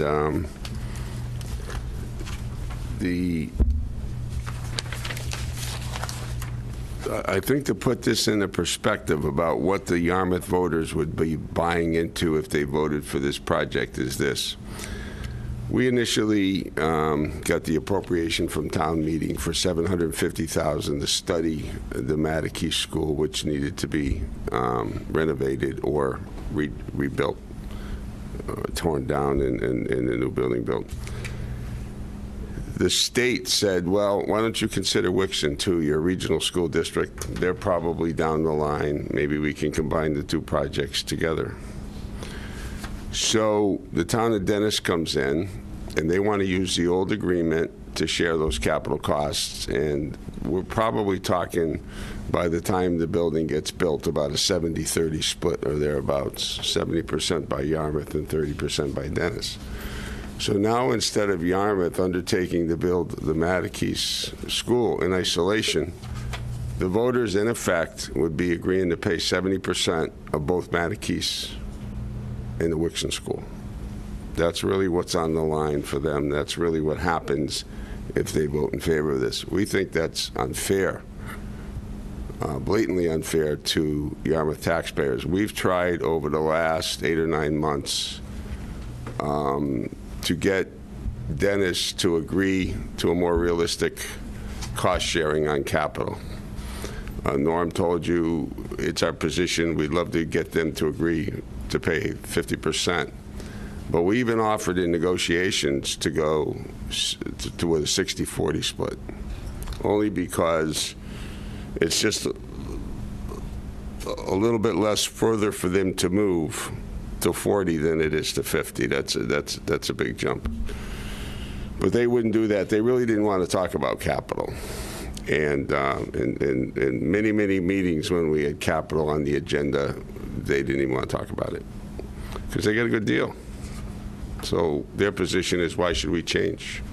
You're paying the lion's share. Well, every dollar that we agree to pay over and above what we're paying is another dollar we wouldn't have to pay. And they've said as much at the meetings. The other comment I'd like to make is when the regional agreement was first formed, the populations in Dennis and Yarmouth weren't all that dramatically different. They were about 55% Yarmouth and about 45% Dennis. That's changed radically over time without any amendments to the agreement. And projections show that they are losing students faster than we are, meaning that we will pay over time increasingly more and more of both capital and operating costs. The projections are maybe it'll start to stabilize at somewhere around 25 to 27%. That's Dennis's share. On the bond that's floated for this school, that unless the regional agreement is changed, the payments to Yarmouth will be recalculated every year. So as that student ratio gets more unfavorable to Yarmouth, the Yarmouth taxpayers will be seeing an increase in the capital contribution that they're making to the school in each year. And that is going to get worse and not better. So the only other point I'll make is that Norm did a lot of research on how current regional school districts are allocating capital costs, particularly in the new schools in the western part of the state. And the way they do it there is they take the total assessed values of properties in each town and they develop a ratio on that basis. And they call it equalized property values. And if you did that here, and we've pointed this out in our negotiations with Dennis, if you did that in this situation, Dennis would be paying 55% of the cost of the schools, and we'd be paying 45%. Now, we didn't ask them to do that. We just showed them that there are other ways of addressing this regional school district burdens, both in terms of capital and operational costs. So I think our problem isn't so much with the concept of the combined school, it's with the unfair tax burden that'll fall on the Yarmouth residents as a result of it. Okay. Okay. Thank you. Yes, go ahead. Just as all these numbers are coming up, I just have all these different thoughts and whatnot. You're saying that when they first built the DY high school, it was 45 for Dennis and 55 for. Okay. Now, all those people who are in the school, the teachers, and they're getting salary. Is that check written by the town of Yarmouth, or is that prorated to both Dennis and Yarmouth? The school district assesses the towns, and then the towns pay the assessment to the school district. My question comes actually is that if their ratios are changing going down the road, when the superintendent retires or a school teacher retires and they get X number of dollars of what they usually will make. That's correct. Are they getting the ratio what they started with, or are they getting whatever the current ratio is at that time? Yarmouth is assuming the lion's share of that cost that's as crazy. well, which is totally unfair. Those are called OPEB benefits, Yeah. which are post-retirement benefits, and it works the same way under the regional agreement as all these other costs we've been talking about tonight, and that's just another inequity of the agreement. Not only their But pensions, if you but take health if you take insurance someone who, when they benefits, started at DY High School, Yeah. and they were 45%, and 30 years later that teacher retires, and you're only at 30%, they're only paying 30% of the retirement benefits. That's correct. That's unfair, way unfair. Right. Okay, thank you. I think we're going to move on at this point, and want to thank everybody for raising questions, and hopefully we've been able to get greater knowledge of what's being proposed here out into the community, and we'll look forward to the vote again on December 4th from noon until 8 p.m. So, okay. Thank you. We're going to move on now to the next item on our agenda. It would be a recreation fee hearing. So do we need a motion to reopen the hearing? No, the hearing was It's continued. continued. Okay. Except there was an email that we got about one of the fees after the fact. Okay. Good evening. Do we have that? Do you have that, Norm? The I email don't that have we got? anything. No. Wasn't a sort of public notice, was it? No, it was an email about our hearing. We actually got it before our last hearing, but it wasn't here.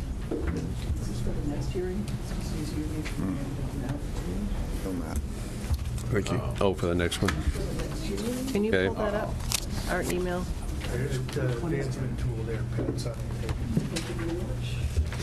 So we got it the day after. Something you think should be read into the record. Well, I'm just saying, it should be, it's, Are we supposed to get the legal opinion? hold on one second. I'll find it. Did you get the I legal opinion? read it, yeah, it was all over the place, but I like it. You don't have it, do you? No, I gave it, I sent it to them. It was It was right here, golfies. It could go either way. Matthew's absence? Didn't say anything? No, It was all, no, it was all right. It was, It said, A lot of double talk? no, it just Yeah. said, that should be part of our hearing. he didn't think it applied to new fees. Well, I don't know what Norm He wants to was do. really, That email that we got on Thursday about the golfies. wasn't really a new fee.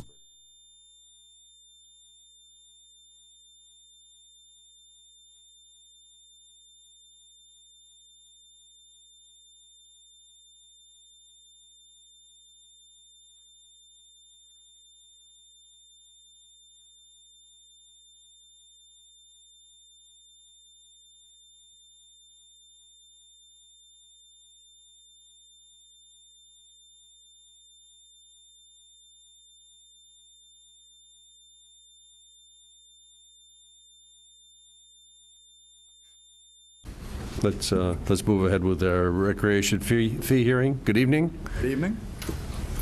Good evening. Pat Armstrong, Director of Community Services, and I have with me tonight Steve Szanski and Debbie Clark, Recreation Commissioners.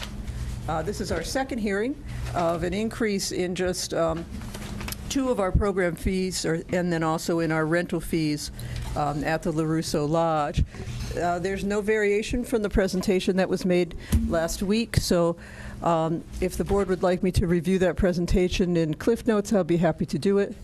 And that basically what we found is that our staff costs are going to go up significantly due to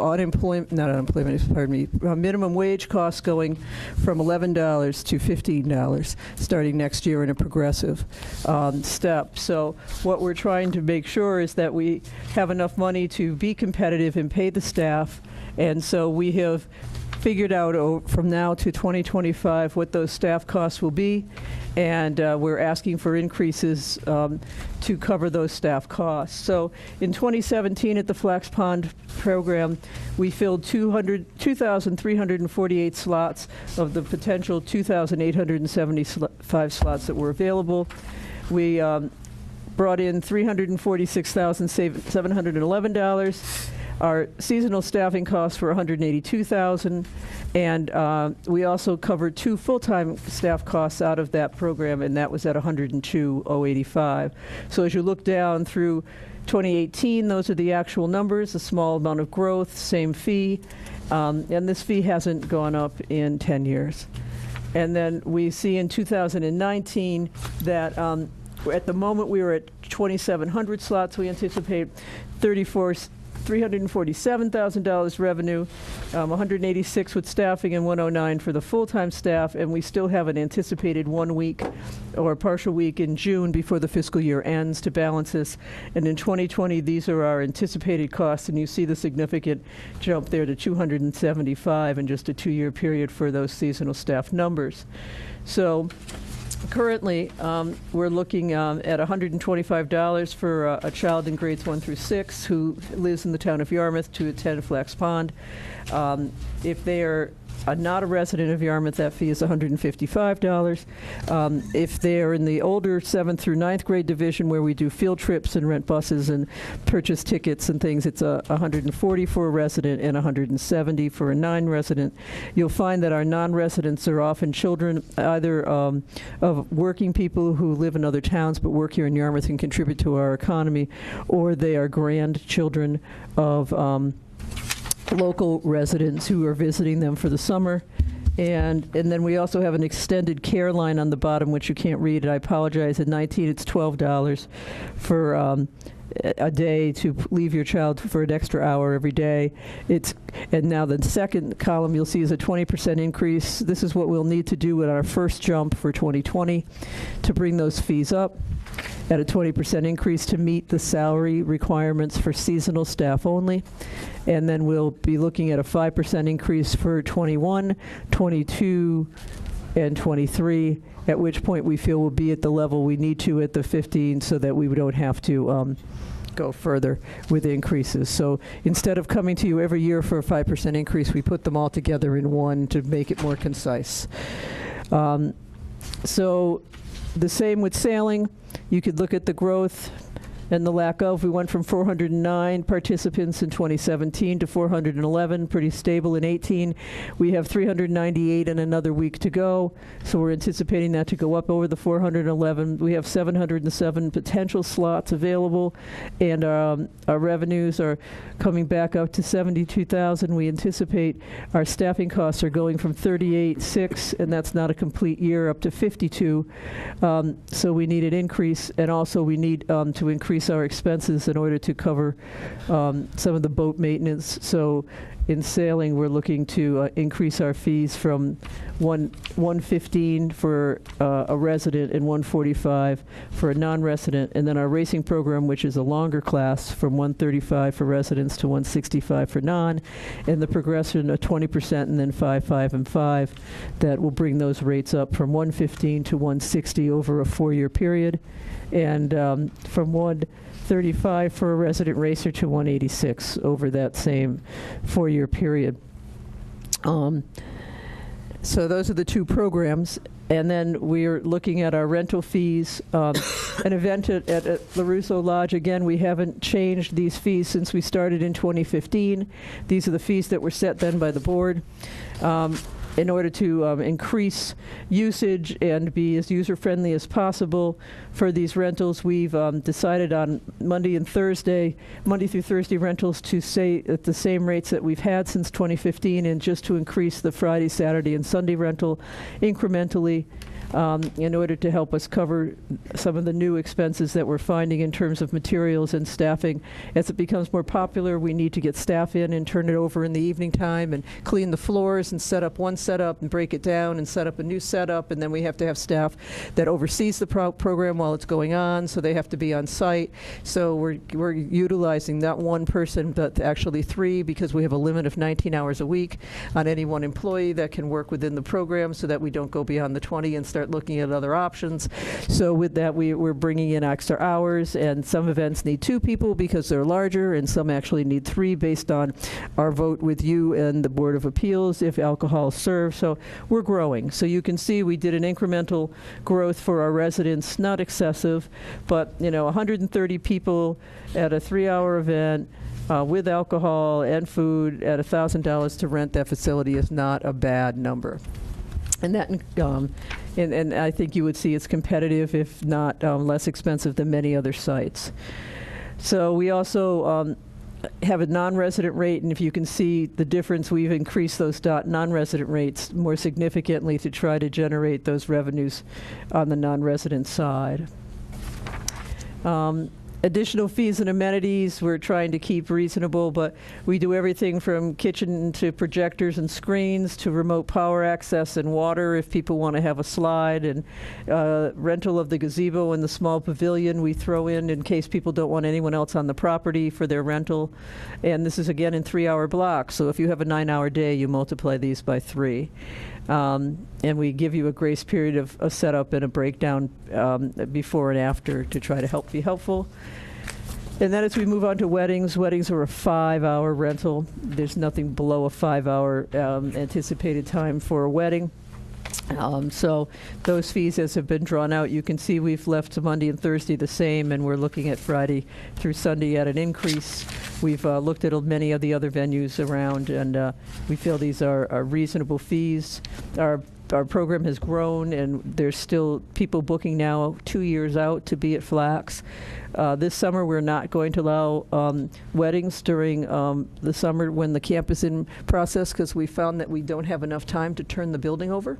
And when we have 300 children there during the day, and they leave at 5 o'clock, and someone wants to have a wedding at 10 o'clock the next morning, it's just not physically, humanly possible to clean the floors, clean the windows, scrape away the gum, get rid of all the underwear and socks all over the property, and prepare it for what you would want to have as a wedding venue. You've got the picture, right? So it's a camp with many children, and that's what we had built it to use for. So we just felt that summer weddings and the rental for the camp just don't coincide, but we are taking weddings in the spring and fall. And you wouldn't want those newlyweds to see what they've got ahead of them, exactly. Right? I mean, that might turn that wedding right around in no time. Best form of, never mind, I'll behave. So as you can see, the non-resident rates, again, are higher, and then we include many of the amenities, including the setup and the breakdown and the kitchen for the use and the PA system and a projector and screen and Wi-Fi. All of that's pretty much included in a wedding. Some of the extras we have, if you want an inflatable movie screen, we can put that out on a field and you can show movies outside. And if you have a wedding of a significant size, we also include for anything over 150, we include anything you want. It's carte blanche. That one fee for 150 plus is for everything. I hope that was helpful. The fast-talking version that. I know you've had a week to look at these, so to go through it, and we showed the same last week, so I didn't want to take your precious time. Oh, thank you. Do we have any questions from the public at this point with regard to the fee proposals for recreation? Okay, seeing none, can I have a motion to close the public hearing? Thank you. And a second? Second. Okay, those in favor, please say aye. Aye. Aye. Make a motion to approve of the fees as presented. We have a second? I'll second. Okay. Any further discussion? Seeing none, please, those in favor, please say aye. Aye. Aye. Opposed? Okay, No. good to go. I'm a no. Okay, you're a no. I don't All believe right. in progression, just for the record, over several years of having fee increases. I think historically, we've had to look at these things annually, and the dynamics of an operation can change. They could have more or less kids, more or less staff, and I think the annual review is a much better way to do it. I think it's very confusing and very speculative. Okay. Okay. Thank you. Good luck. Okay. You too. Thank you. Same to you. You want to grab one of those and pass it down? No. Okay. This is, Is that the same one we just did? no, this is with regard to the, Okay. okay, all right. Okay, thank you. All right, we're going to move ahead to our golf fee hearing. Don't everyone stand at once.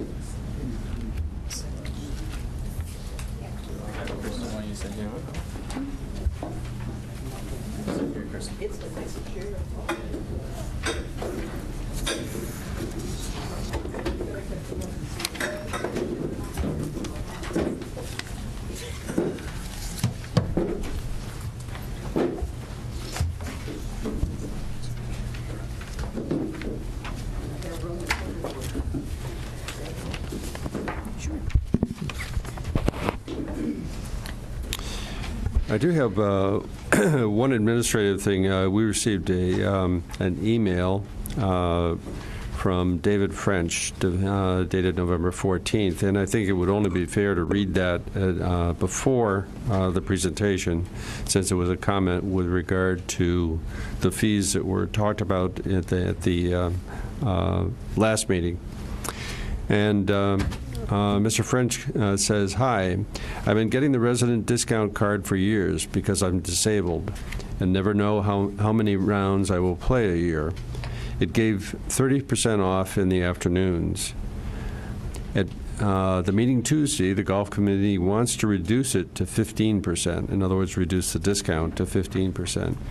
So I think it should stay as it was because some people can't play many rounds. My 81-year-old uncle switched to Blue Rock because there was not a fee category that addressed older and disabled folks that play limited golf. My family has lived in Yarmouth since the 1600s, a long time, and played golf at Bass River for 60 years. If there is not a category like the 30% discount card, then we will pay half, or we will have to go elsewhere. We cannot afford $1,000 for a few rounds for $90 green fees. I know you need revenue, but you go after people who play a few rounds. How about the folks who play hundreds of rounds? You do not have a surcharge after 50 to 75 rounds played by folks who have been getting a great deal for the last 10 years. Very underpriced for full members in the last 10 years. If you play 100 rounds, At recent full members' costs, that's about $8 a round, and at $1,000, only $10. And that's not fair to us limited people. Please make things at a level playing field for all Yarmouth residents. Thank you so much for reading this lengthy email. And it's signed David French. Okay. Good evening. Welcome. Mr. Chairman and the board, before you tonight are the Golf Enterprise Committee once again, as well as the significant full-time and seasonal staff that operate and oversee sections of the golf operations. We thought it would be important for them to speak with you as well tonight. So in our presentation, we have modified our PowerPoint presentation, which you have a copy of, which will show you new levels and new information in regards to golf. When we came before you last week, we were not pleased or proud of the presentation when we left because we felt that we represent a much better organization. You asked for a pro forma, and we've had 7 days to put together as close to a pro forma as we could for you. In those 7 days, the staff and the Enterprise Committee have met and worked diligently to put together information that we hope will satisfy your questions and see that the knowledge and understanding of what we're doing didn't leave with our still acting Director of Golf on an extended vacation. I will turn this over to Chairman of the Golf Enterprise Committee, Kristen Seymour, and she'll begin the presentation, and then certain staff will jump in, and we'll try to do this as succinctly as possible, sir. Good evening. Good evening. Round two. Earlier on the other presentation, I interrupted you when you had to read the meeting into the general from the fees. Do we need to do that again? No. I don't want to interrupt you. No, I don't think so. Okay. No, we're continuation right. of the second meeting. Right. All right. I'd like to, formally start out the meeting by introducing myself because I didn't at the last presentation as well. I am Kristen Seymour. I am the chairperson of the Golf Enterprise Committee for those who are not familiar with me. I'd like to put forward just a small statement on my own personal behalf. The role of the Golf Enterprise Committee chairperson has changed drastically in the last year. The last fee hearing that I was at, not last week, but last year, I was handed a piece of paper to read as an introduction, and Mr. Armitrout took over the conversation, and I answered a few questions, and that was my role as Enterprise chairperson. The last fee hearing, my role changed, and I was in charge of the entire presentation. Both sides of those equations did not work well for me. There were turbulent waters on both sides. I didn't like being limited, and I didn't like everything dropped in my lap. So today we're looking for a little bit of calmer waters on this sea. And I hope that this presentation goes a lot calmer and in a lot better light. The Town of Yarmouth Golf Department, the members of Town of Yarmouth Golf, and my Golf Enterprise Committee people that spend all this time bringing these presentations to you deserve that. So there has been a lot of changes in Yarmouth Golf. Jim Armitrout has been here.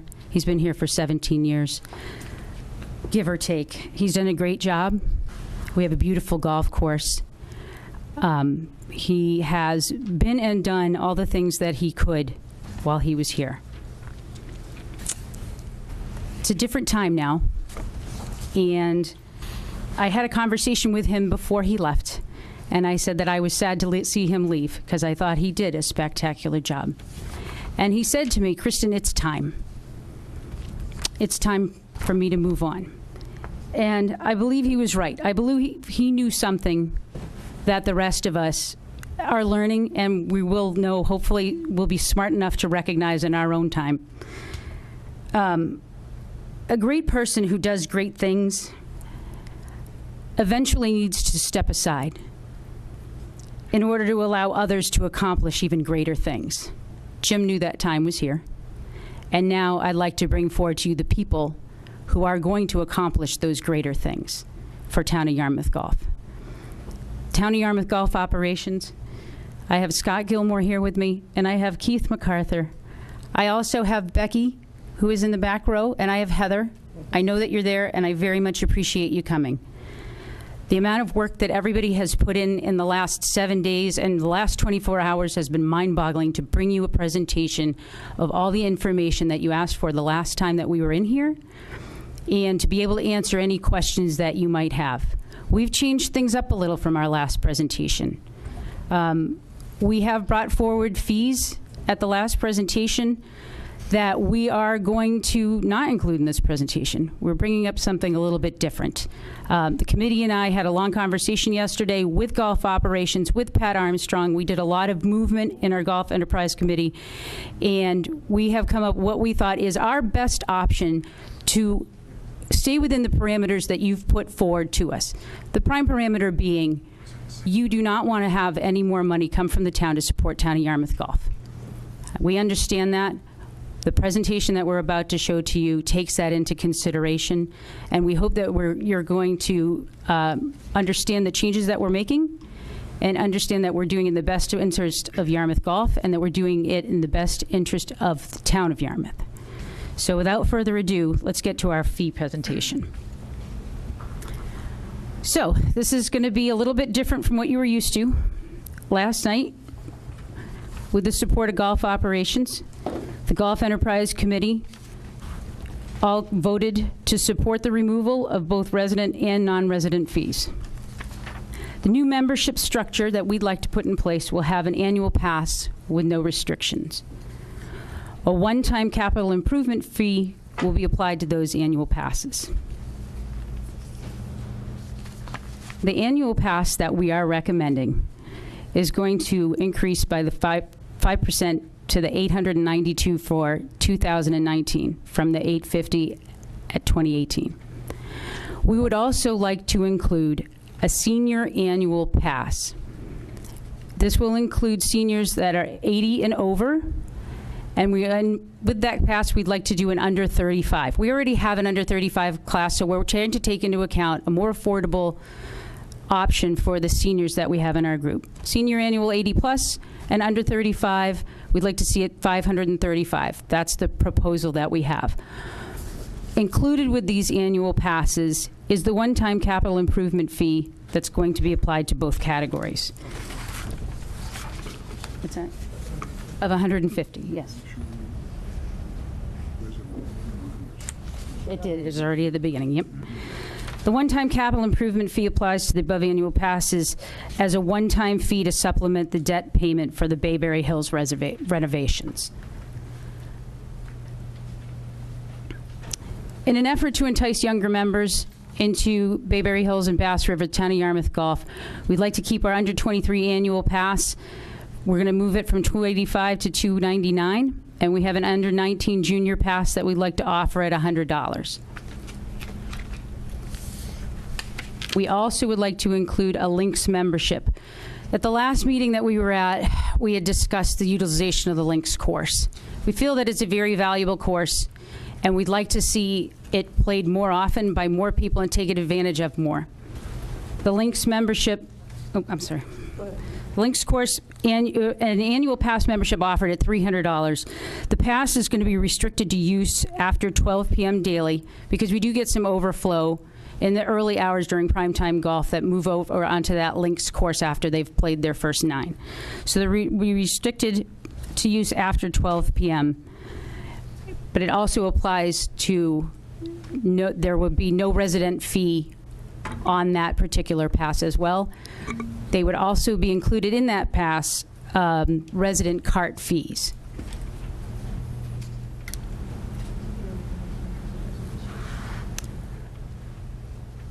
I get you. Yes, the under 19 annual pass, okay, at the $100.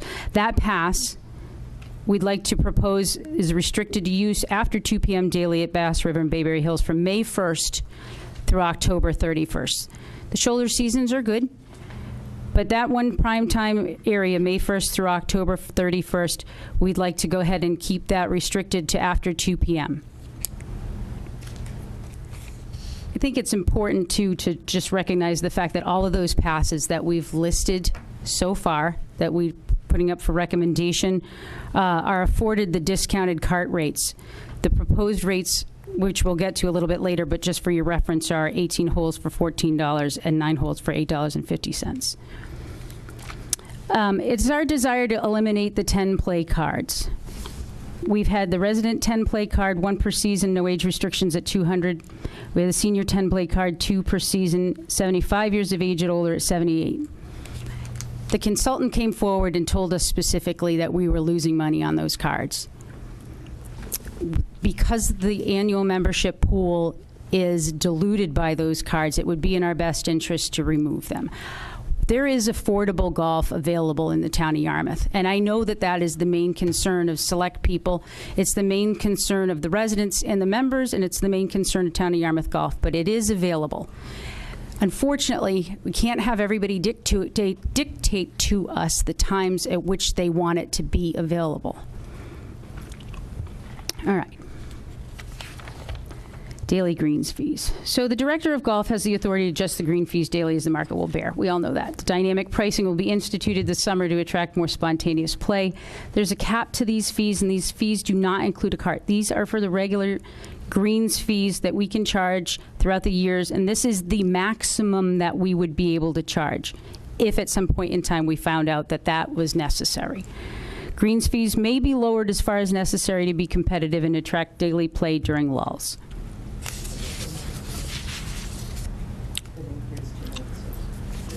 Oh, yeah, we're recommending that the increase for the 2019 season is $96. Golf cart fees per person. The annual pass holders, 18-hole fees will jump from $13.50 to $14.50. It's not much. 14.50 jump. 9-hole fees from $8.25 to $8.50. Daily fees, $22 per cart in 2018 to 2019 at $23. 9 holes at $14.50 in 2018 will go to $15. Club rental fees, premium clubs, 2018 $65, increased to $68. 9-hole play, 26.25 will go to $27.50, and the 18-hole play at $42 will increase to $44. Okay.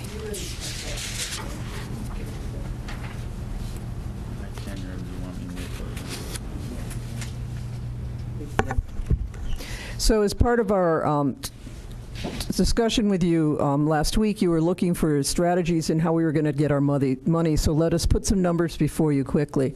In terms of marketing for a cost, we felt that we should utilize radio sales and marketing and invest $10,000 this year in that. We invested a small amount and worked on one of the local radio stations' marketplace, and we sold something like 42 passes at a discount rate, and they talked about us every Friday.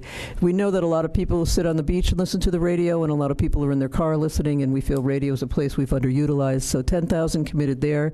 We also want to look at putting an ad in the local paper and advertising. We don't do a lot of local advertising, so invest $5,000 there. Social media, we want to upgrade our Facebook and Twitter accounts. We want to do pushes on some of our posts that we have. You can do a push for $5 to $25. Those pushes then move your post up above with all keywords, so someone who's savvy with that, with a budget of $2,000, can push special events, openings, and things for about $2,000. And also, we'd like to add YouTube, Instagram, and Yelp, and an app for smartphones that we can do an app where people can do tee times through their apps for as little as $600 associated with our present software program. We need to rebuild the website. We're working on that now. That rebuild would include adding drone video footage that we had done this fall. We have gorgeous footage of now all 45 holes, both in pictures and as a drone video. We'd like to put a blog on our website, have an event and a rental opportunity tab, talk about new instructional programs we'll be working, and you'll hear about that from the staff in a little bit. Junior golf focus, be able to shop online at the golf pro shops and see if we have jobs available for you, because who wouldn't want to work with us, and then do staff bios of our staff so that people will get to know who we are and who's working there. And then finally, a constant contact account. We're finding our present software is not dependable and our members are not getting our information, so we want to use this constant contact account specifically and exclusively for our members to make sure that we have the best communication possible for our members on the course. All of these at these costs would be a cost of $40,000 to invest in marketing strategies to move us forward. Along with that, we receive $7,500 in support from from the Chamber annually, and through that, this is what they offer for us. That we go to the Portland Golf Show with them. We have a half page in their guidebook. We have brochure space and seasonal displays in both Route 6 and Route 28 visitor centers. We have a tour. They have a tourism newsletter that we are part of. We do a full-page ad in Northeast Golf Magazine. We are part of the Yarmouth Concierge Tourism Summit, where all the hotels gather in the early spring, and we tell them about our product and what we have to offer. We have a listing on the Yarmouth website, the Chamber website, and 2 memberships to the Chamber, and they give us free design services and social media posts weekly on their site and through their social media pieces, and this is all funded through the Tourism Preservation Grant, and $7,500 is committed to this for the year. Internally, we felt we could do a few things to strengthen our marketing, so we were going to strengthen our hotel group program. We're going to renegotiate our mutually beneficial rates and select tea times with our hotels. Our rates have not gone up in over a decade to the hotels. We're going to expand the number of partners and work with more food and beverage opportunities, and we'll be building a new bread and breakfast program through Booking.com and TripAdvisor. We're going to create and post daily green feed boards in both of the pro shops, so when someone comes in, they know exactly what they're capable of. If you come in with a friend, you have a guest membership rate. It's what time that goes in, what's happening that day, what's available for specials, and all of that. We'll be highlighting our dynamic greens fees. If we find we have a large block of time that has no sign-ups, we'll be highlighting those green fees both digitally and on the board. We'll be clarifying our ongoing specials to make sure everybody knows exactly what their membership benefits are. Sometimes people get confused, and they took out a membership 6 years ago and read the list that I get this and this, and 6 years later they forget, I can do that, it only costs that. So we want to make sure they know what's going on, and if we have any weekly specials, and then also we want to offer lessons by our staff, specials as long as pro shop discounts on that board for any fee green payers that are walking through. And then finally, we want to contact our former members by February. We want to personally call them, reach them by phone, have a conversation, invite them back, and follow up with a note with a deep discount coupon that they can come and utilize in the spring and hopefully entice them back to play with us. And we're going to be trying to open up more morning tea times to make them available to entice players to come and be a part of that program. Now I'd like to introduce Keith MacArthur. Keith is our golf operations assistant and in charge of the Bayberry course, and he'd like to talk to you about Pro Shop and our new instructional area. Good evening, all. Good evening. What we have here, we just have a basic slide on some Pro Shop numbers for the last 2 years, FY18, FY19 to date, which is only going to consist of 4 months. As you can see on the top line here, FY18, we were around 100,000 in sales. We've gone up considerably to 127. Percentage increase there is about 26. Dollar amount on the end is about 26,000. Our best months of sales are July, September, August, September, and October. So that's the bulk of it. We'll see some push, in May and June, but this is going to be the bulk of that number. Having said that, expenses in FY18, 52, that went up a little more than we'd like to see, 39%, dollar amounts 20. Gross profit is still a decent number. You're looking at 48,000 profit approximately in FY18, first 4 months of 19, 54.5, which is 12.61 or $6,100. So obviously we'll see that number continue to rise as well. Good indicator is a cost of sales percentage, and on the bottom right there you'll see the MGA, which is a merchandising golf association. It's a group of about 3,000 professionals from throughout the country. They meet and they come up with figures that are reasonable to them. So their range for clubs is anywhere from 52.5 to 68.8. That's what they set as a range, with the lower being better. Obviously your profits go up as you have a lower cost of sales percentage. So in that number, FY18, we're at 51, 52 right there. We're a little high right now at 57, but again, that number should trend down a little bit as we get some sales push into the spring here.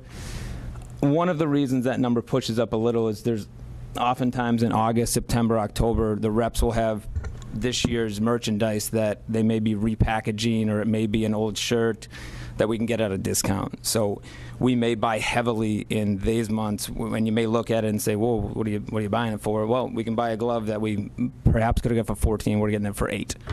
So it increases the margins overall. That's What's that? Yeah. That's the basics of the pro shop going forward. Gotcha.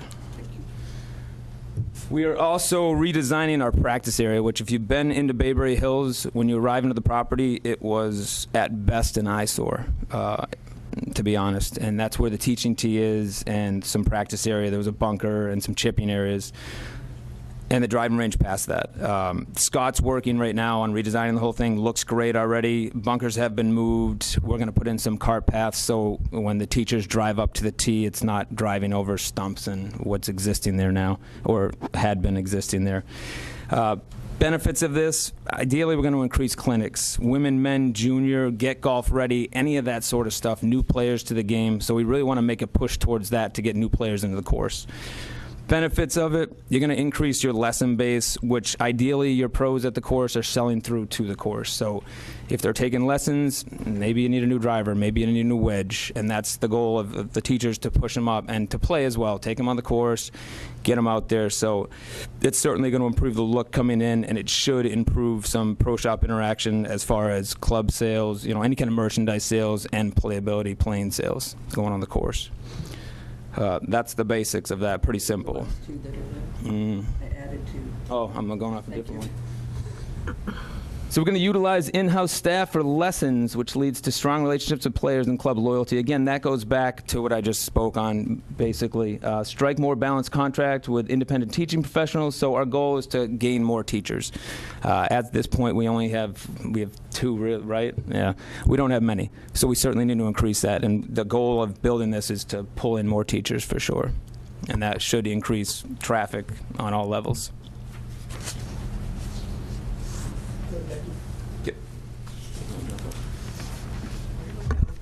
So I'd like to introduce Becky White. Becky is our golf operations assistant over at Bass River. She's been there for over a decade working with us and has some suggestions in terms of recapturing some tournament play and adjusting our structure to maximize our rounds. But I just want to say here with the Bayberry practice area, with those increased programming and these increased access, we feel that that $65,000 is not a cost to create that. That's the revenue that we will generate. We expect we could generate a new $65 in lessons and programs and rounds, and improvement to the driving range is a part of the pro shop money. Okay. Do you have the binker? No, I don't. Where is it? Oh, there it is. I'll get it for you. Thanks. Go ahead. Okay. A couple of things that are near and dear to my heart is the loss of tournament play. When I started over 14 years ago, we used to have a lot of tournament play. We don't have that anymore. And that's something that I would like to pursue personally, new tournament play, as well as where did all the old tournaments go. And my biggest problem is that I see a lot of town organizations, people who live in this town, and they take their tournaments elsewhere. So I'd like to get the groups that are in our town to come back and play golf in our town. And then my next thing is also to get new tournament play. And we see that as a potential of $64,500 in new revenue, Correct. which we haven't seen in over 7 or 8 years. Right. Agree. The next thing that I am focused on is creating an early back nine at Bass River Golf Course. Unlike Bayberry Hills, as soon as the doors open at Bayberry Hills, all 3 nines are in play. At Bass River, that's never been the case. It's always been the front 9, and the back 9 sits vacant for anywhere from 2 to 2.5 hours. And my goal is to create an early back 9, so you can get some additional revenue for the guys who can only play 9 holes because they have to get home to the wife and the kids that are on vacation, or also for some of our groups, which is my third bullet, putting some of the 9-hole leagues off of the back 9. If we can get them off the back 9, that will open up revenue for our greens fees to go off on the front 9 for the 18-hole play. So that'll increase some revenue there. And the And I'd also like to restrict the 9-hole play to the early 9 in the morning or again after 2 o'clock. Right now at Bass River, 9-hole play is allowed anytime, and it's just a killer when I'm behind the counter on the 4th of July and somebody walks in and they say, "Hi, oh, I'm just going to play 9 holes," because you just see immediately hundreds of dollars just like go out the door. So I would like to restrict Bass River to be 18 holes exclusively for those prime times. And with that said, hopefully our increased revenue would be $85,000. Conservatively. Thank you, Becky. Becky, in that regard, Becky, do you see the Blue Course membership opening up as taking some pressure off Bass River for that 9-hole play? I do think that the Links card is a good alternative for 9-hole play at Bass River, and I also think it's a good alternative also for the people who had the previous $200 punch card. Yep. Because they were restricted to only 10 rounds of 9.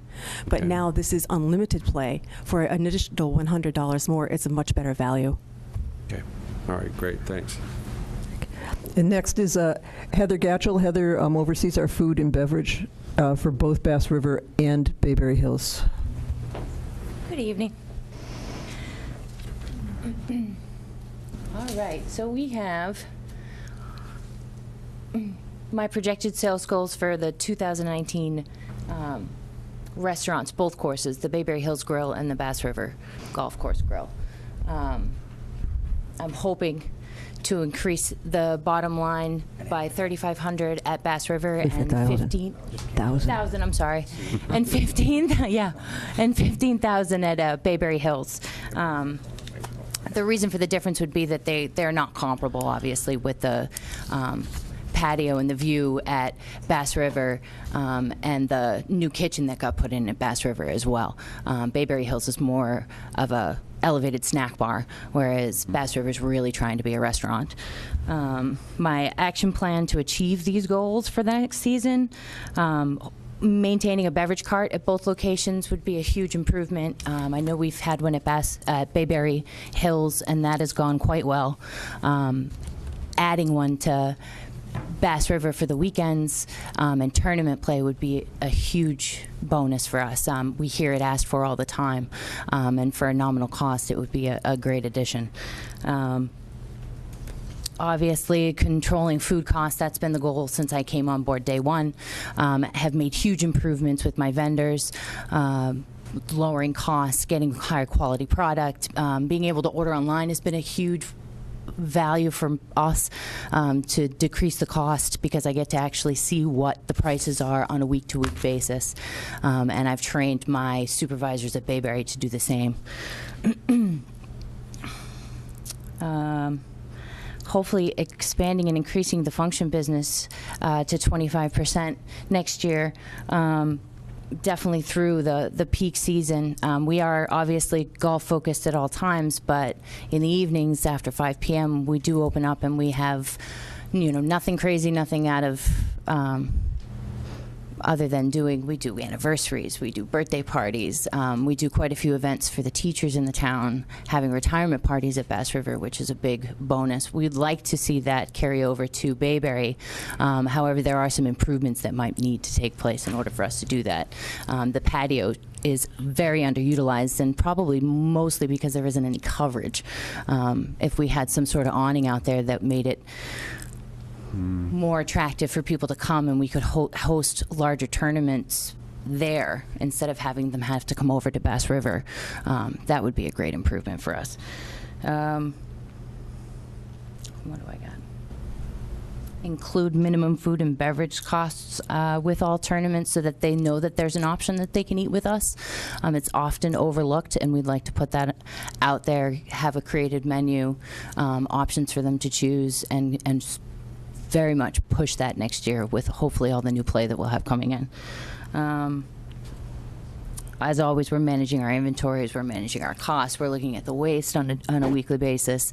I set parameters for this year that we wouldn't order over a certain amount for each location based off of the sales from the previous year, so we'll continue to do that in an effort to lower our costs. You got to recruit. Oh, yeah. And obviously this is a challenge. However, hiring the right people that have at least a little bit experience in the service industry, understand that we're seasonal employees, and then just exude hospitality and welcoming people into the restaurant. I really try to push that with my staff because mistakes can be made, but they're easily forgiven if you handle them the right way. And then lastly, but by no means least, marketing via email blast, social media, hopefully television, radio. We have been utilizing that ad. I have gotten some traction on that this year. People coming in saying, oh, we came because we saw the advertisement. So that has been huge. And that's my presentation. Thank you. Thank you.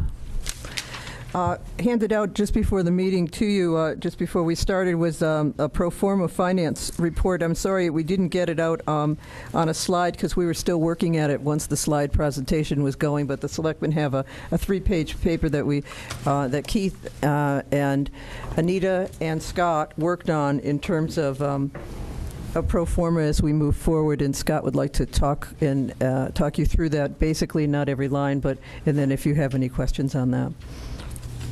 Good evening. We all got together and did the performer. We even collaborated with Mr. Keegan as well. And it pretty much what we came up with, which is why we set the rates currently, which we propose to you, is we need to come up to make $1 million in memberships every year to make this all work for us. So that's what you're seeing here on the performer, is that for projected 2019, and the membership fees is just over $1 million. That's what makes this all go to make us successful. Also, we did the modest 3% growth per year. We obviously hope to exceed that, but that's what we're projecting right now. But you also can see we're actually projected to lose a little money. That's with the carryover of the debt, because we will be carrying 2 debts at once. In 2022, we have the Bayberry Hills irrigation drop-off, and we will just be carrying 1 debt from there on out. What we'd also like to project out in this is current memberships to date. And as you can see, we actually went away from the non-resident and to 1 fee to try to encourage more members to come to us. So we have not factored in any new members at that fee, and it still pretty much works for us. Also, as a piece of information for the debt drop-off, I know there's a short-term borrowing that's been happening, and if we were to continue with the short-term borrowing, Mr. Centio ran the numbers, and bottom line in 2019 would be 56673. As you see, it matches here. In 2021, that it would be a loss of 56,113. In 2020 it's a loss of 56,113. In 2021 it's in the black, 22,411, and in 2022 it's 56,352. I just got handed this as the golf fees, the rec fees were going, so I'm sorry you don't have this in front of you, but if we continue short-term borrowing and wait and hold off on the debt drop-off until the irrigation debt for Bayberry is done, then we actually will only be in the black in 2020, be in the red in 2020, and we'll be in the black all the other years. So we crunched a lot of numbers. We looked a lot of different ways. We explained a lot of things. In the second page, you'll see a breakdown of all the different salaries, wages, administration, buildings and grounds. You can see that budget, and with those 3% increases across the board, what it looks like. And on that last page, you'll see that annual pass fee structure and how we're looking at totals for numbers and current members, and how we get to that 1,016,646. I was very impressed with the work. Anita Furman isn't here tonight. She's our finance person and principal office assistant, and she worked very closely with J.J. Keegan and with Scott. And Scott, this is great in just a short amount of time what you were able to put together and show without voodoo mathematics that you wanted a pro forma, and you got one based on real numbers that we're seeing today. So at this point in time, you know, I appreciate the staff coming to be a part. You need to see the people that are a part of this. Their names are on the board. The Golf Enterprise Committee, who's been looking and working with these numbers. I've been very impressed with all the work that's done, and we open it up for your questions. And I know it's a lot of information, but you asked for a lot of information, so I hope we've been able to give you. We couldn't get it in time for your packet, but that would just have been humanly impossible. So we did the best we could.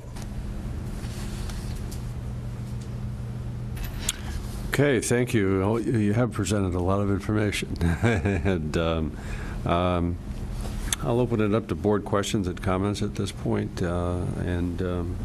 Mark? Yeah, that's right. We need to go to the public first. My apologies. All right. Since we are in a public hearing, we need to open up or recognize anyone that wants to speak to us from the public at this point.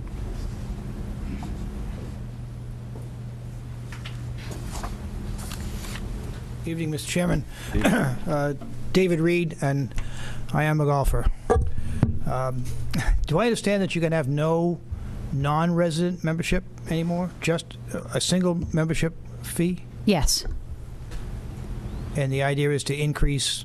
The idea is to increase the foot traffic throughout our courses and the number of memberships that we sell. Currently, we're an enterprise committee. There are no taxes that go from the town of Yarmouth residents to support our golf courses, and we'd like to maintain it that way. So we feel that we need to go for a little bit more volume in our membership sales. So under much consideration and deliberation, we've decided that this is a really good option that we could put forward by eliminating the resident and non-resident and just making one annual pass. Well, I think that probably will be successful. Only concern is it's not too successful. We'll run into a problem with too many members, but that's a problem we can deal with, I guess, better than we would love to have that problem right now, Well, and we would love the next meeting to be addressing that problem. Thank you. So thank you for your support in that. It's kind of unfortunate in a way that there's been dramatic changes from last meeting to tonight without anybody else knowing about it in the general public. But I think in my conversations over the last few weeks, and I've attended all the meetings with the consultant, with the recreation director when she came on board, with the enterprise committee when they had meetings, and your last hearing on this. And I've talked with as many other golfers as I can, and spread the word through emails that these were all coming up. And I haven't had anybody tell me that they're upset about what the enterprise committee has proposed, or at least had proposed prior to tonight. And I can't imagine they'd be too upset about what's being proposed tonight either. I don't mean to criticize the amendments. It's okay. I think our golfers all recognize, the members, that in addition to being taxpayers, they have a good deal with the Yarmouth golf courses, and they're willing to pay for that recreational privilege as residents of the town. I think the $150 capital fee was a bit of a shock to a lot of people, but again, I haven't heard any great outcry of people who are opposed to it, because they recognize that it's going to a legitimate purpose. It's not just a general increase that they've got to absorb that's going to go into salaries or something, but it's assigned specifically to paying down the debt and paying down the interest on the debt for the improvements that have been made to Bayberry and to Bass River. And I think most members are very happy with the improvements that have been made. I think despite some grumbling from all of us early on in the process, it's come out very well. And I think most golfers, everybody that I know of, is very, very pleased with the improvements and with the general condition of both courses. They're much better than they've ever been in the past. Not that it's been bad in the past, but it's just better this year than it has been. So I think, in general, at least from my perspective and from people I've talked to, I don't think the golfers are opposed to these increases. And you haven't got a room full of people, at least not so far, telling you otherwise. I have heard some suggestions by the Enterprise Committee that they want to also propose to eliminate the 5% cap going forward in the future. I personally think that would be a mistake. If we need to step up fees at some point in order to catch up with the cost of this enterprise, then we can do that at a town meeting vote. But I think going forward, keeping the 5% cap is a much more reasonable proposal. After all, the rest of the town has a 2.5% increase cap on the rest of the budget for the town. 5% on the golf membership isn't such a bad deal. And we all know how fees can creep up if there isn't some kind of a constraint. So I have no opposition to what's proposed tonight. I think they're fair proposals. I think it's a good way to proceed. And I think the demonstration at this meeting with all these folks sitting here is showing you that the town has turned a corner in terms of how it's planning to operate its golf courses. It's not a business, despite Mr. Keegan's presentation. It's a municipal function. It's not designed to make a profit, but it is an opportunity to offset its own costs and to make some money because people are willing to pay for that recreational facility, not only members but also general public. So I think the approach so far seems to be, to me, a good balance between a pure business enterprise on the one hand and recognizing that it is a municipal function on the other hand. And I think they're doing a good job of approaching the advertising and the promotion and a number of different little things at every segment of the operation that I hope is going to achieve everything they want and make our golf courses a better place to play golf and a better financial position for the town. So, thank you. Okay. Thanks, Dave. Yes, Pat? Mr. Reed, could I have a clarification? The $150 capital improvement fee was anticipated to be a one-time only fee for this year? Yes. And then if it wasn't charged next year and we could only go up 500, we wouldn't be near that 1,200 we were looking for in order to balance the budget. Right. As we look, so you realized that when you said you didn't want to raise the cap. So we would go back from, we would actually lose money next year and get less revenues from membership if we didn't raise the cap. No, I don't actually think so, because what I suggested was the 5% cap is a cap on the selectmen, not a cap on the fee. The selectmen? Yes. The way the bylaw is written, it says the fees that are controlled by the selectmen can only be increased 5% per year. I think there's no reason why we couldn't go to town meeting and have a step up in the base rate from $892, whatever it is, to $1,000 in 1 year. But it would have to be done by town meeting, not by the selectmen. And then have the 5% cap continue after that. Thank you for that interpretation. Thank you. Mr. Reed, if you wouldn't mind standing out in the hallway after we're done so I can give you a big hug, we'd really much appreciate it. Just so. All right. Do we have anyone else from the public that would like to make a comment, ask questions, and so forth? Okay.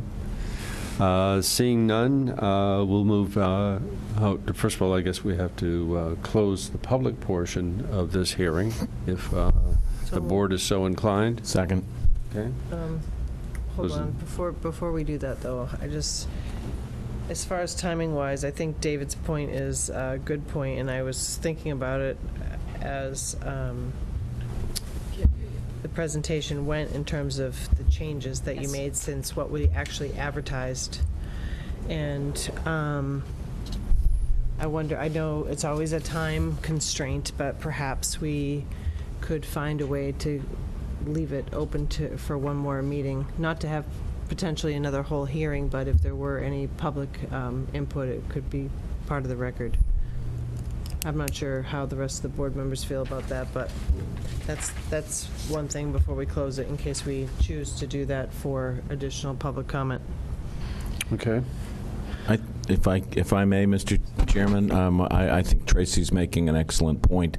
There are probably a number of people that have not seen this or had a chance to digest this, and there may be some value in keeping the hearing open so that people can have a little bit more time to digest it. And it's just a process issue. I think the presentation tonight has been terrific, but I think there may be some value in just keeping it open for one more meeting, so that the only challenge we have with leaving everything open is that we really need to. I understand where you're coming from. We do need to move forward as quickly as possible in order to get these fees set, so that we can bring them forward at the beginning of the year, because people are waiting to find out what golf is going to cost them in the town of Yarmouth for next year. I'm not arguing the fact that everybody deserves a good view of what we've presented. I do recognize the fact that we've come up with something different from what we've originally proposed. I'm just going to throw this one out there. The room is not full of people, and a lot of the main things that we proposed at our last meeting, we've maintained, particularly the elimination of the punch cards, which was one of the more, one of the facets that I thought would draw a little bit more of the public out. So based on that, and I would just ask you to take that into consideration when you're making that decision. Is I would think if people were that concerned, they would be here. If I may interject as well, we also didn't increase any more of the membership fees. We actually took some away to make it simpler for everyone involved. Mm-hmm. Okay. What do you think, Mike? I think procedurally, and I emphasize that word, I think they made a great presentation, and I'm in agreement with David's comments pretty much. But going forward, do you really want to say to the public it's okay if you have one presentation and the second presentation is different? Different, yeah. That procedurally I have a problem with that. So. But I don't substantively have a problem with anything. Mr. Chairman? Yes. Yeah. Is there some way that you can assure us that there's been at least some public awareness of this new proposal? I know we're sort of guessing that this will go over well, but I understand. one of the reasons why we have public hearings I'll be is to perfectly give honest with public you. a chance. No, I can't, because this all pretty much came up. We worked on this for hours last night to make sure that we had a valid and viable proposal for you today. Yeah. Just to emphasize what Scott put forward, we're not, we're actually eliminating fees, and we're not raising anything that we've proposed prior to. Right. There's nothing new on there. We just took some things away and reallocated to different categories. We didn't put anything new from the last meeting on there. We did. So the only new thing that we added, let's be clear. So the regular membership, which was a resident previously, and these are memberships, not annual passes. So everyone who purchases are members now. So the regular membership is the same as the last meeting. We eliminated the non-resident, so they get the resident price, which is much less. We eliminated the pass cards, which are totally new, that we presented last week, the gold and the silver pass. Those are gone. We took away the punch cards, which we suggested last week to take away, so that's not new. But we heard that letter came to us, and we knew that the seniors needed something, so we added the seniors to the $535 over 80, under 35 pass. So we created a new pass for them. That wasn't advertised, and that is new. Procedurally, that might affect it.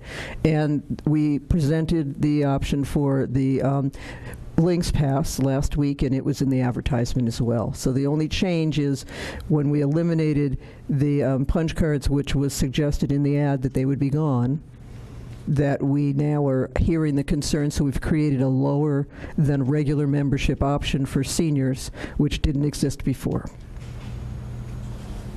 And we did also the youth passes. We combined the two youth passes into one. So it's 18 and under, and we cut off the under 12 because we had so minimal number. So it's $100 for everybody under 18.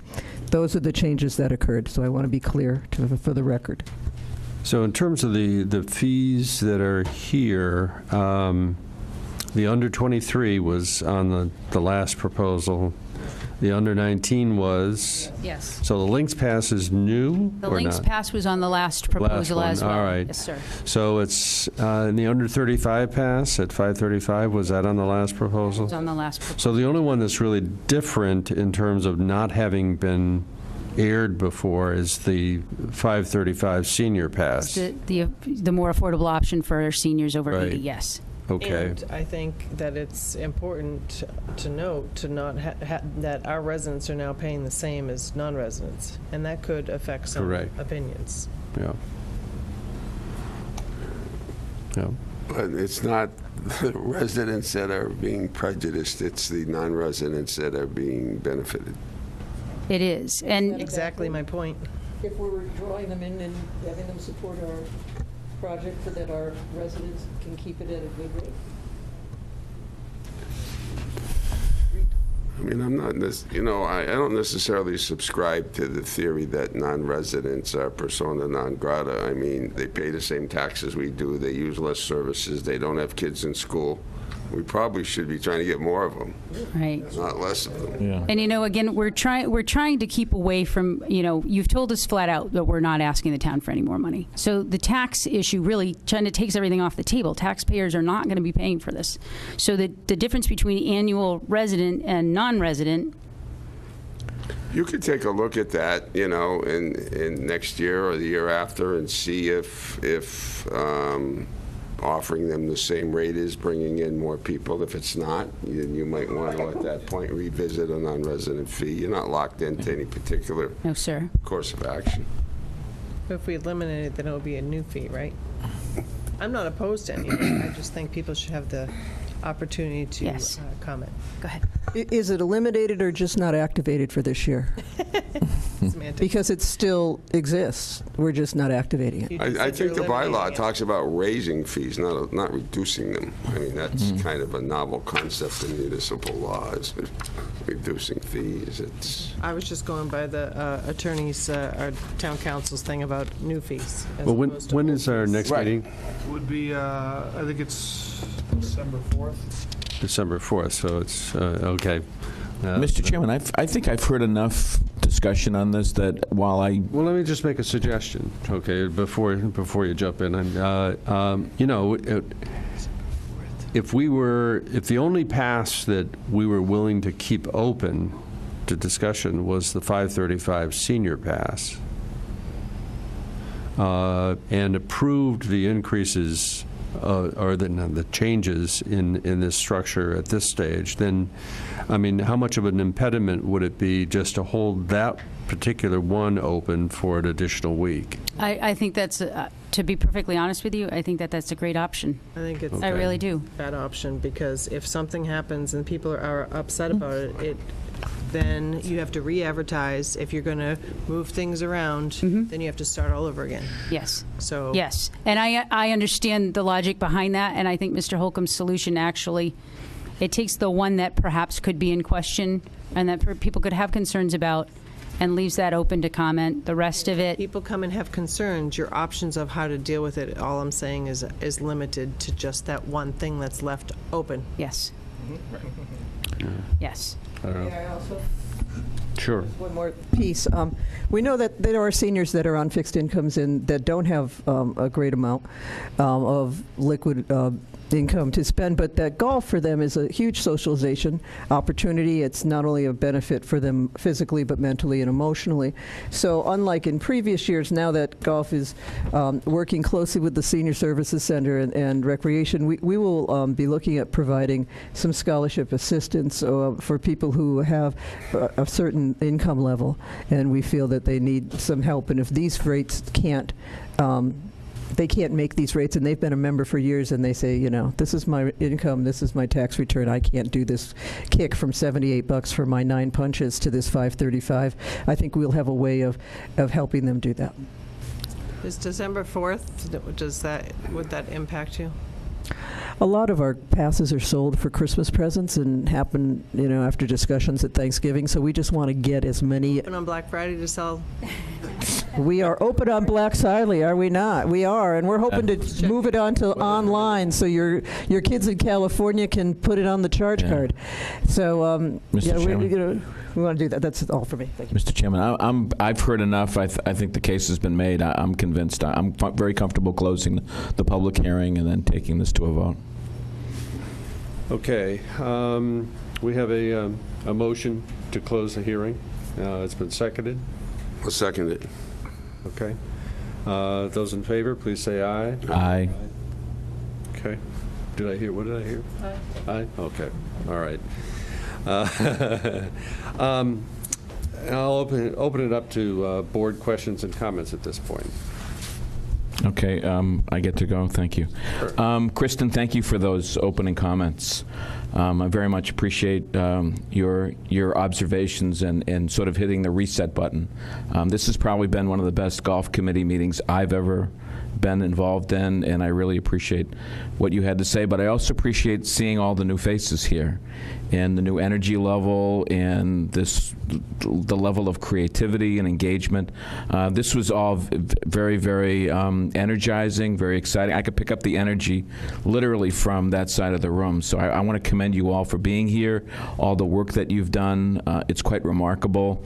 And all I can say is I'm pulling for you, and I'm hoping that this all works out the way the way we all hope it can. So, thanks for being here. Thanks for again seeing the new faces here. I wish you all success, and I'm actually now looking forward to the next golf meeting. Thank you. I pretty much agree with Mark's comments. I'm too excited about the people that have come in together that are really trying to do something positive to turn golf around. And I think what I see different than in the past is, instead of a litany of reasons why you can't do something or a lot of excuses, I see some positive suggestions and positive steps being taken to improve things all around. And I think when you do that, you're also going to enlist a lot more public support for golf. Well, the one thing I disagree with you, Kristen, is you said at your last presentation you weren't that happy. I saw nothing wrong with that presentation at all. I think this one was better, but I think that one was fine. It was just that I think the board was looking for more detail and more more concreteness, I think, to how you were going to reach the objectives that we're talking about here tonight. So, so I commend everybody on the staff and on the committee for your hard work and your creativity and your industrious efforts. And I have positive feelings about what's going to happen going forward. Thank you. Thank you. I have a couple of questions. I guess I'm looking at the numbers and the projections for 2019, and you had said much of it was a 3% increase, but I see buildings and grounds had a significant increase, and I'm wondering if 3%, you know, you look at 2017 to 2018 in the Medicare and OPEB, and then you look at what you projected for 19, and I wonder if those are realistic numbers. Go ahead. I know that there was a shift from the town onto that, but I know generally You the want me to do towns. that? Medicare part if you want. Yeah. The OPEB and the Medicare and the insurance, those were all provided by Mr. Santio. 3% increase we're going with for our budget for next This is what he gave us as what we should put in. Good. I'm looking forward to that. Did I not give those? I gave an estimate 10% for health insurance, 10% for property and casualty insurance, level the OPEB amount, and then depending on the staffing, you would take a ratio. If you reduce staff, it would be lower. If you increase staff, it would be higher. So those are the numbers that I provided.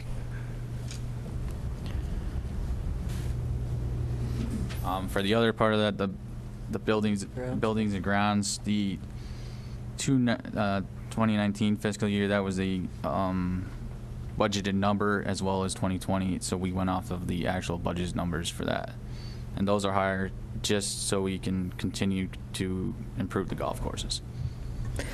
And buildings is a primary word. Have you been on the backside of Bayberry?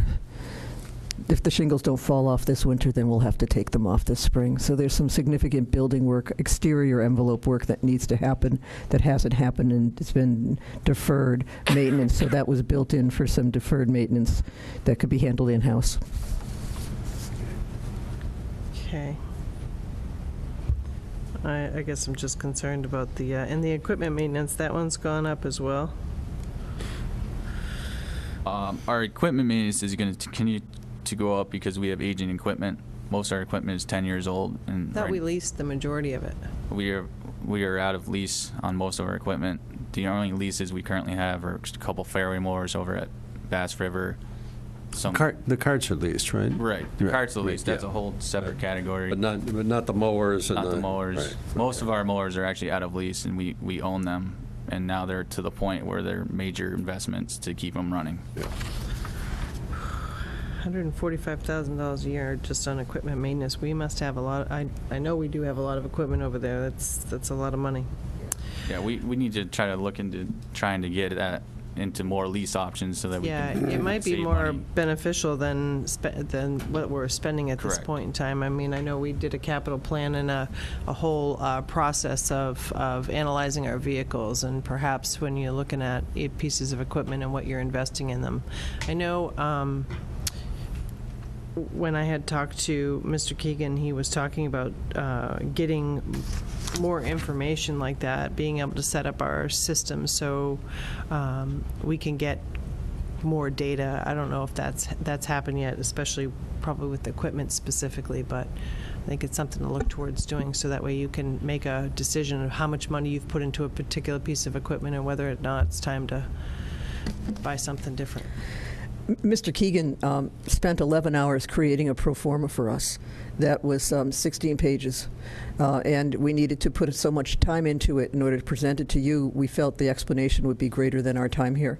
But it includes that and a number of things. And he's offered to now take the next 2 weeks that we aren't under the gun to provide you with these numbers and dig deep with Scott and show him exactly what those things are. So he's on board to help us do that. And we'll be working that in the next 2 weeks. And we can provide that with you, which will be drilled down much farther. But he felt that these, though not his preference, would be acceptable based on our 3% increases. We weren't shooting for the moon. But Tracy, specifically to your question, Selectman, we also have at their disposal the asset management system that we're implementing town-wide. So as we put in vehicles and equipment, we can do the same for the golf equipment, and then you can get metrics about how much each piece of equipment is costing to maintain I think and it's operate. good for them to have that. I know it's a lot of work, and you guys have worked on so much this year, so much change, and a lot. And the golf department used to have a piece of software like that they would use with the old maintenance manager, but this is a more advanced solution for them. Okay, great, good. Other than that, I just, hopefully these numbers are more accurate. I would look at the Medicare and the OPEB number just to make sure that we're still going to be in the positive at the end of the year. But overall, I appreciate all of the work you have done. And I agree with Mike. I didn't think it was that bad. I just think, knowing what we had been through last year, and, it's a difficult task that you were given, and I think that you rose to the challenge, and you all went back and did some hard work, and I have a lot of comfort now, I think, and at least giving this a try and crossing our fingers, I know that there's a lot of people working really hard to turn it around, so I appreciate everybody. Thank you. Okay. Thank you all. Putting this together in a week and rising to that challenge, I think, has been significant and a major effort for everybody. And I know I appreciate having this in front of us, and it kind of forces issues, as I think it has already, in terms of structuring what makes sense for next year. I like the fact that you're proposing a simplified approach. I think that was one of the things that J.J. Keegan talked about, and I think that has been part of the frustration in the past of golf management, that we were in a position of having to offer so many different options that it really diluted the efforts of golf management. So, not to disparage at all the efforts of Jim Armentrout and the past management team, but I think the creativity and the enthusiasm of this group really shows, and I think that's a positive moving forward. The projections, I see some, first of all, I see some guys that I play with saying, yes! I love that. the 80 over option. They're sitting back at home saying, "Oh, please vote that in."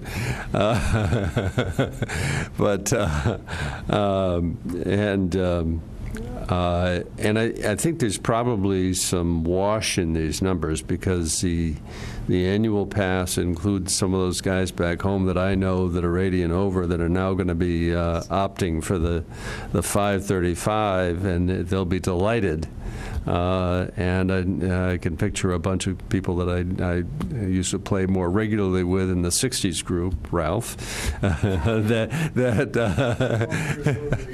No, I know. I wasn't referring specifically to you, just to a lot of your companions that will be delighted with that option. So there's some wash in that, but I think the other interesting point is if we promote the rate outside of our town, I think with the combination of the improvements that have occurred on the courses this year, we're going to have a very positive response in terms of out-of-town people coming to the course. So, but it's up to us to get that information out there and make sure that it's well received and really noticed.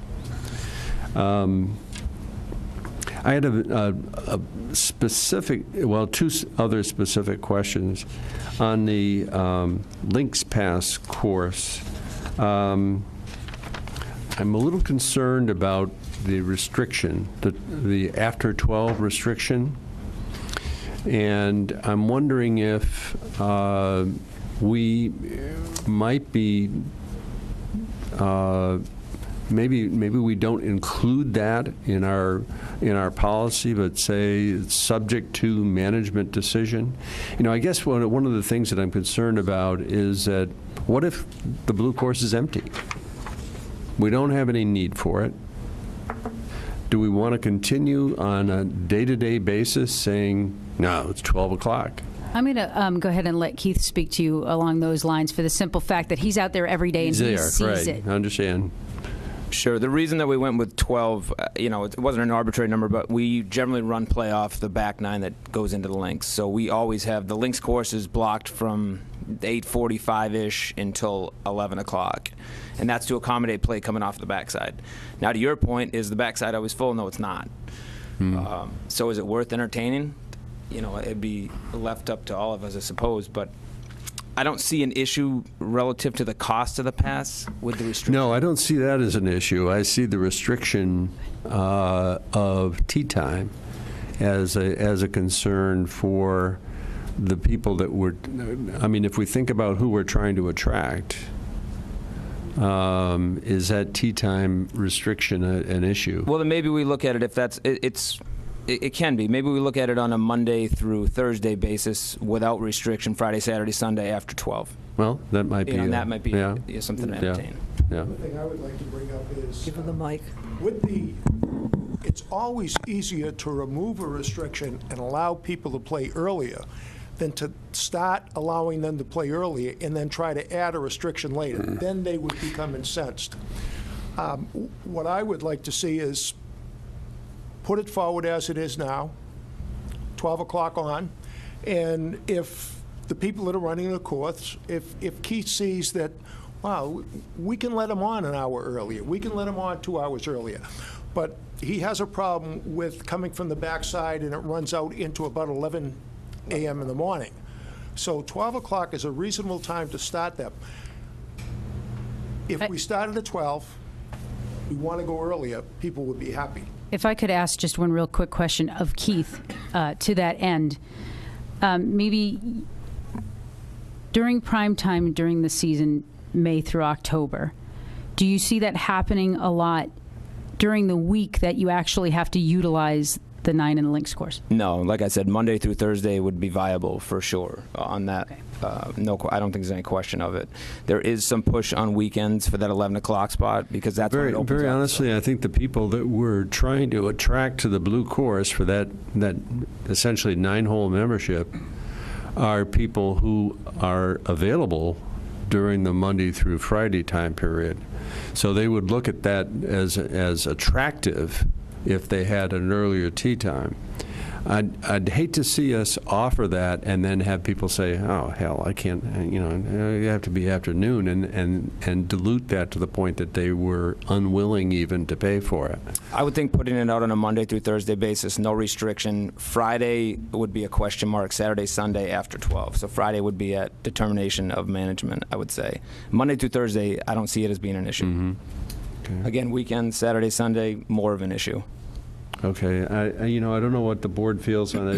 Is that something, do we need to have that particular part of this as what we approve here? Do we have to have the? Well, I think that the first issue that I have is like him saying leaving it up to management. The problem is when people pay and they expect a certain thing and they're at home following the rules and somebody's making that decision, I don't like that. And I don't think the people like that. So I think we need to be clear about what's allowed. It's not that we're trying to take that away from management, but I think it's, if somebody waited at home because they're not supposed to play till 12 and somebody else is already there playing because he said he could, that's going to upset somebody. So, and then, so if you take the restriction off and just leave the restriction for Friday, Saturdays, and Sundays, you could do that. Holidays, weekends.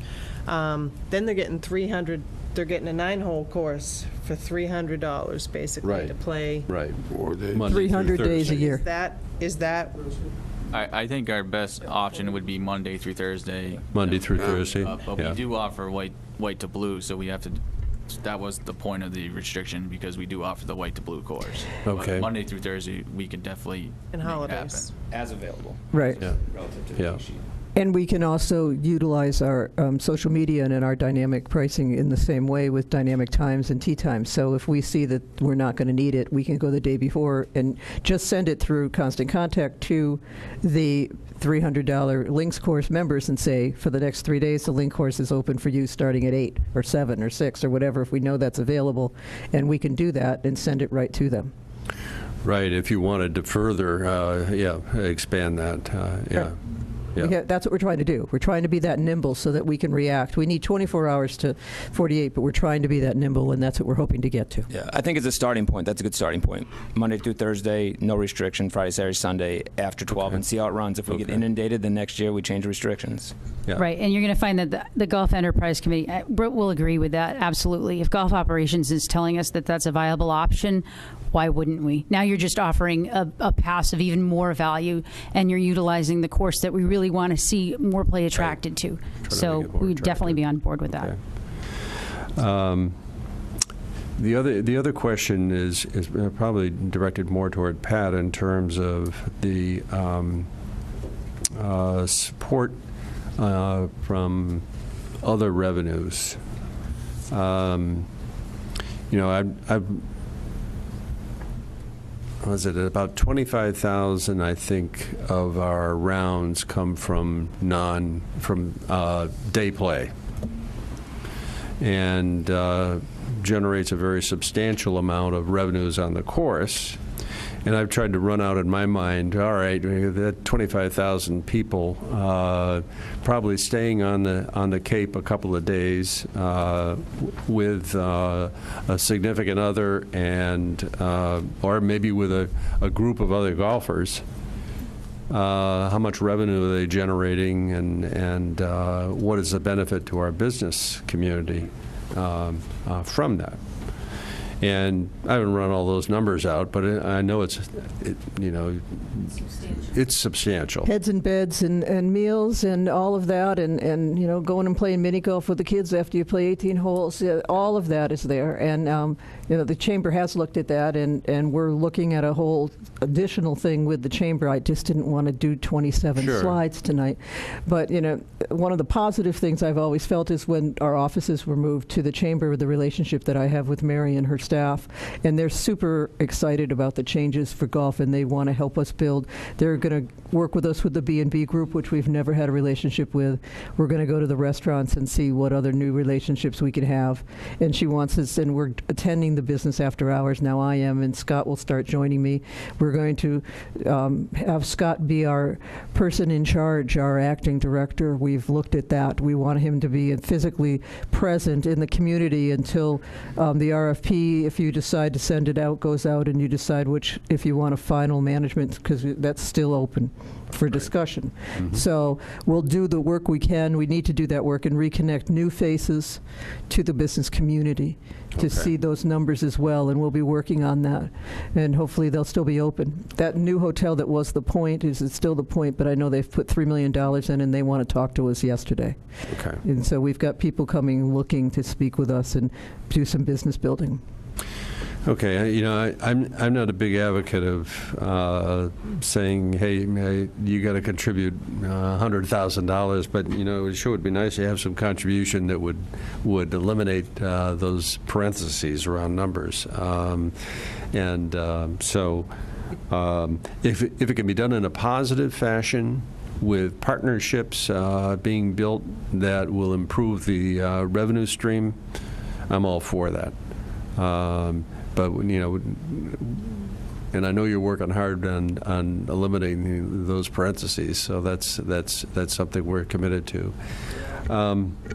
Another thing that I'd just kind of like to mention in tandem with that conversation, because I have as well been thinking a lot about golf and its effect on our town economy, which I don't know if all of you are golfers or not, but as a golfer myself, the tendency is, I find, when you go to a town to play golf, if you are not going to eat at the grill or at the golf course itself, you usually find a local restaurant where you and your friends go, and then before you break up and all go home. If we can attract people from other towns to take advantage of our non-resident passes, it is my hope that that practice will follow its way with those people to Yarmouth, to hopefully, increase some foot traffic through not only our grill and at Bass River and Bayberry, but through our local restaurants as well in our economy. Mm-hmm. Okay. I'm not a golfer, but my son's 20, and he probably was until now, because he's probably not going to pay $535. It was a good deal before. Okay, I'm not sure I have any specific further questions on the fees at this point. I do. One of the hanging issues is what we do at town meeting, and with regard to the annual pass, and whether we ask for a new rate, or if we ask for the 5% to be eliminated. If the new rate incorporates, in effect, the $150, then we're probably looking at, $1,100, then somewhere between $1,100 and $1,200. Yep, for an annual pass. Yes. And I think that's kind of the sweet spot that most people that I'm familiar with, that are everyday players, say, yeah, I'm going to swallow hard, but it certainly is worth it. So if I think one way or the other, we've got to, if we, let's say that we get present that concept to town meeting of a higher priced annual pass, and it doesn't pass at town meeting. Then I think we've got to be prepared to say, okay, well, that $150 has got to stay in place, or something of that nature. I think we've got to have that fallback position so that we don't suffer the consequences. You never know what might happen at town meeting. You can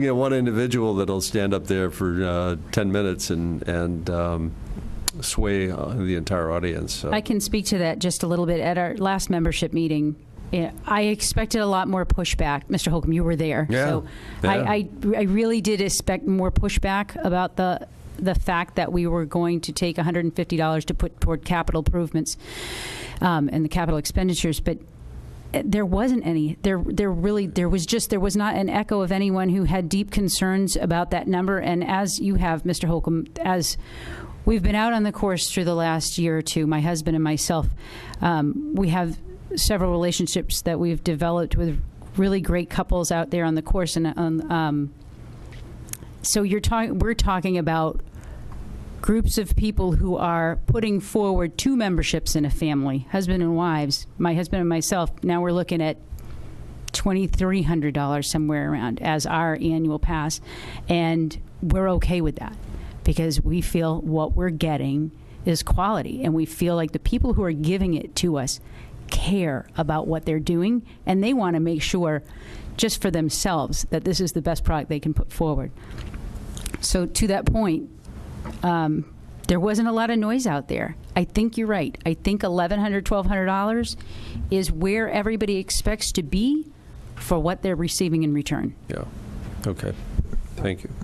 Very quickly, may I ask if you would be comfortable if you give me that challenge of what should happen at town meeting, and let me talk with Mr. Centio and with town council and see what is recommended, and certainly Mr. Knappich, and see what is the best option for management-wise that we should go forward, and then we can bring that back to you. I believe there is a placeholder for town meeting already to do something about golf, and if it's 5% or if it's a new fee, however the board would like to do it. But let us do some research and present back to you something that you can talk about and decide what you feel is best. Okay. And Tracy, just let me go back once quickly to the OPEB in concern. There was a large buyout in workers' comp that isn't there any longer, and that's your offset. So that's part of what was in there. So we can talk about that later. We don't want to name names. All right, so we can come back at any time before the town meeting warrant closes, which is January 30th, I think. Yeah, so we've got some time to work on that and give you that. And do you want the whole committee back, or do you just want me to bring that to you, sir? I could work with the committee. No, I don't think we need to parade everybody over here for that type of presentation. Scott. I think if we have a something that comes out of the committee through you, and yeah, that's fine. He'll Good. be our acting leader, so I'll be backing off, and you'll be seeing much more of him. All right. Thank Good. you. Mr. Chairman, I'm prepared to make a motion. Yes, please do. I will move that we approve all of the fees as presented without exception. Have a second? Are we going to, I think you want to add that caveat about the Links Pass. The Links Pass, offering Monday through Friday. Yeah, not the fee, but the hours. Right. The hours of play on that from Monday through Thursday without restriction. And then the restriction would occur Friday through Sunday and on holidays, unless there's availability. Okay. We have a second on that? I'll second that. Okay. Any further discussion? no, I just want to discuss that this is a big day that Mike actually approved fee increases. You want me to withdraw my motion, Tracy? No more wisecracks Wait, before. let's finish first. Let's finish. Yeah, really. Nice job. Those in favor, please say aye. Aye. All set. Thank you. Thank you very much. Thank you for all your hard work.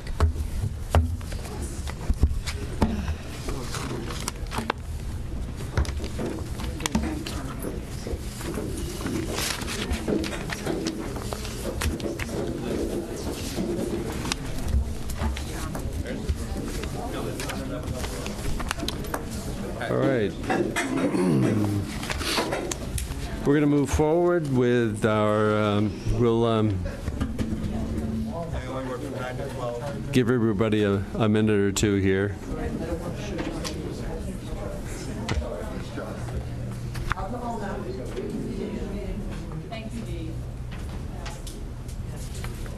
All right, we're going to move forward with board and committee appointments. Mark, do we have any appointments in the...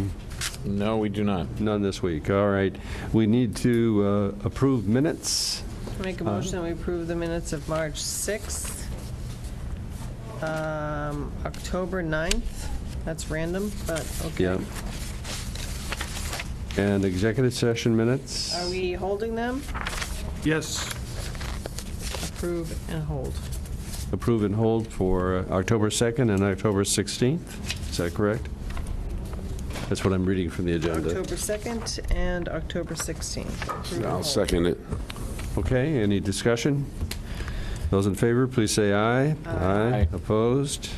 Okay.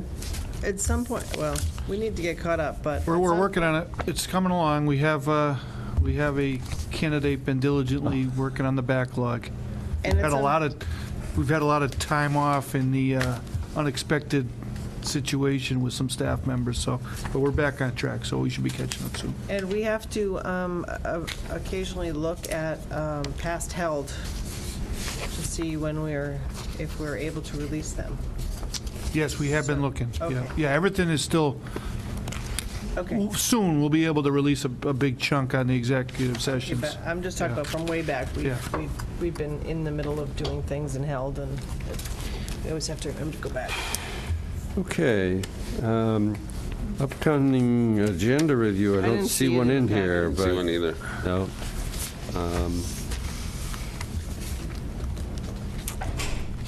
Well, I guess we'll skip over that at this point. We know we meet on the 4th next. We know we meet on the 4th. That's right. That's a Election significant night. date. Significant We're date. meeting on election night. Yes, actually, we are. We're going to You'd be. schedule that, yeah. Is that in a bar or something?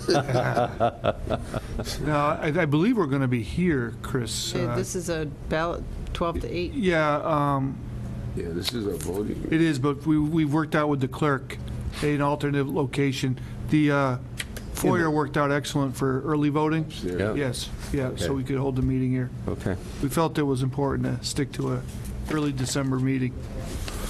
We did? Yes. Okay. Yeah, we talked There's a lot of about that. business we Yeah, went to. yeah, we did talk about We have that, an yeah. unofficial 9:30 curfew now imposed by the chairman, so we're trying to abide at all costs of that. I see. Well, it was an unofficial, yeah.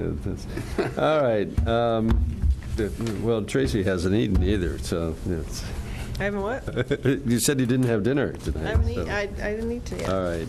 I was told, I was given fake news about the about the golf hearing being put off. so All right. I thought we'd be in and out.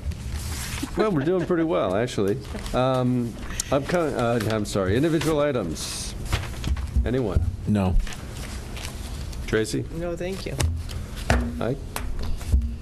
I'd just like to congratulate the DY girls field hockey yeah. team for winning a state championship in Division II, Yes.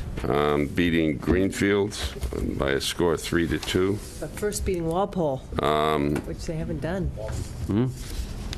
It's a great accomplishment. It hasn't been done here since 1987, and I was telling Norm before the meeting that the captain of that 1987 team was a friend and a neighbor of mine, and her name was Kathy O'Rourke, and Oh, yeah. she went on and played at Dartmouth College, and then went into the military and had a great career.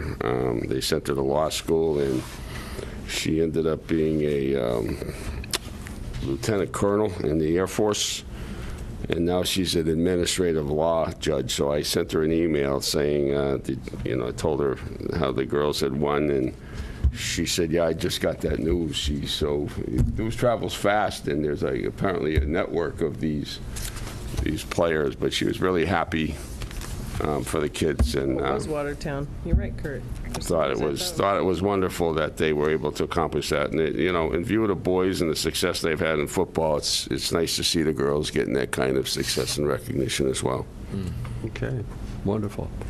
I do have a question. I read in the newspaper the other day, Town of Dennis is entertaining a proposal for affordable housing, and one of the things it said in the article is that they had a redefinition from the state of the method for counting affordable housing, and that as a result, in the town of Dennis, they were now at 5.2%. And I'm wondering if we have any information on what impact that might have had on our town. And I found it interesting is that for a long time I've felt that although many of our I think almost none of our homes have any legal restrictions that would allow them to be classified under state rules as affordable housing, the pricing of our average home in Yarmouth almost makes the average home an affordable home relative to other communities. You're absolutely correct. So how can there be an absolute requirement that says you've got to go out and create all kinds of additional housing when in fact the vast majority of our homes in fact qualify at that level? And so I'd be interested in knowing whether the state's rules have changed in that regard. Yeah, we'll ask Mary Wagan. She's Okay. beyond That's that. fine. for the information. I'd be interested. I'd like to know how they were able to pull that off myself. So. Yeah. Okay. All right. We have a motion on the consent agenda. Yes, please. Thank you. Okay. Did I hear a second? Second. Okay. Those in favor, please say aye. Aye. Aye. Opposed? Okay. Town administrator items. Yes, thank you, Mr. Chairman. I just wanted to recognize again, I mean, I think you saw a much improved golf fee activity, a lot of parts to it. I know the chairman and I had a discussion the other day about this. Mm-hmm. I'm very pleased with where we've come on this topic. Yeah. There was some Yeah. incredibly uncomfortable meetings that I've had going back almost a year since we found out about the Mm-hmm. deficit. But most impressively, I'd like to thank Kristen and the Golf Enterprise Committee. When this was uncovered, as it relates and came to attention, we tasked her with ensuring that the membership was brought along with everything that was done. And I think you saw by the commentary that they have really covered every imaginable base. And at the last minute, from the conversation that you and I had, they went back again and better refined this offering. And it's well noted in the staff that has taken over, and you saw them here. They want to show us all that they up to the challenge, and I think what you saw tonight is a really good start. It's the best thing I've seen since I've been here. Mm-hmm. We've had a lot of golf meetings, you know. So I want to thank all the staff and the Golf Enterprise and the membership committee for understanding the challenge, because for not without them, we would not be able to get to the other side successfully. So. Well said. I think it is a good group. And, It is. Excellent. I agree with your comments as well. The other thing I'd like to thank is Kathy Bailey. A while back, I had charged her with trying to do more collaboration with the school district. And the other day for Veterans Day ceremony, they did an intergenerational activity with the band where they had musicians from the different generations up on the stage at DY. And then it was narrated by some kids and some of the veterans of, again, a lot of different age brackets. And it was a fantastic, like, hour and a half medley of music highlighted by narration and key points in American history. And I thought it hit all the right points, and it was just nice to see that. And Principal Morrison was, good enough with his staff, and I don't recall the name of the music teacher, but he did a fabulous job choreographing everything, and it was just a great effort. And I'm not sure if you heard a lot of feedback about it in community, but it was a nice morning, and I know the veterans were all very appreciative of it, so it's a good story. The other thing is Mary, speaking of community affordable housing, has a listening session scheduled for November 29th at 6 p.m. here in the hearing room for housing in Yarmouth, and she's working really hard to bring a lot of new strategies to making housing affordable in town, and she does a really good job with that effort. And What time is that? that'll be at 6 o'clock, and I think you can see some of the fruits of that labor with the Cavalier site coming along. It's really impressive looking how that has risen from the ashes there. So nice project there. But we got some other things we got to get across the finish line too. But other than that, I just wanted to bring to your attention Thursday, we're going to meet again with Dave Young on the agreement group. So that's next Thursday, not Thanksgiving Thursday. I'll send out some information on that for you and Mr. Stone and Mr. Moody. So that group continues to go along as well. What's that date? I believe it's the 29th. Yep, 29th. Okay. But I'll send out an email. That'll be 4:30 here. Yeah. And we've had some really productive meetings with Barnstable about what wastewater could look like on the other side. So you know that from the schedule, we've got a pretty aggressive schedule for 2019, but a lot of things are trending in a favorable position. So I was pretty pleased about that. And the DPW Building Committee had a meeting the other day, and I want to thank all the members of that group that have stepped forward to be part of that. That's an exciting project. So a lot of stuff going on. And the Wastewater Advisory Committee, I know Selectman Forrest has been attending those meetings. They're underway now in earnest. And we've got our hands full. There's a lot of stuff going on. So, but just a little insight into what's going around town. Okay. Motion adjourned. Second. Okay, those in favor, please say aye. Aye. We're adjourned.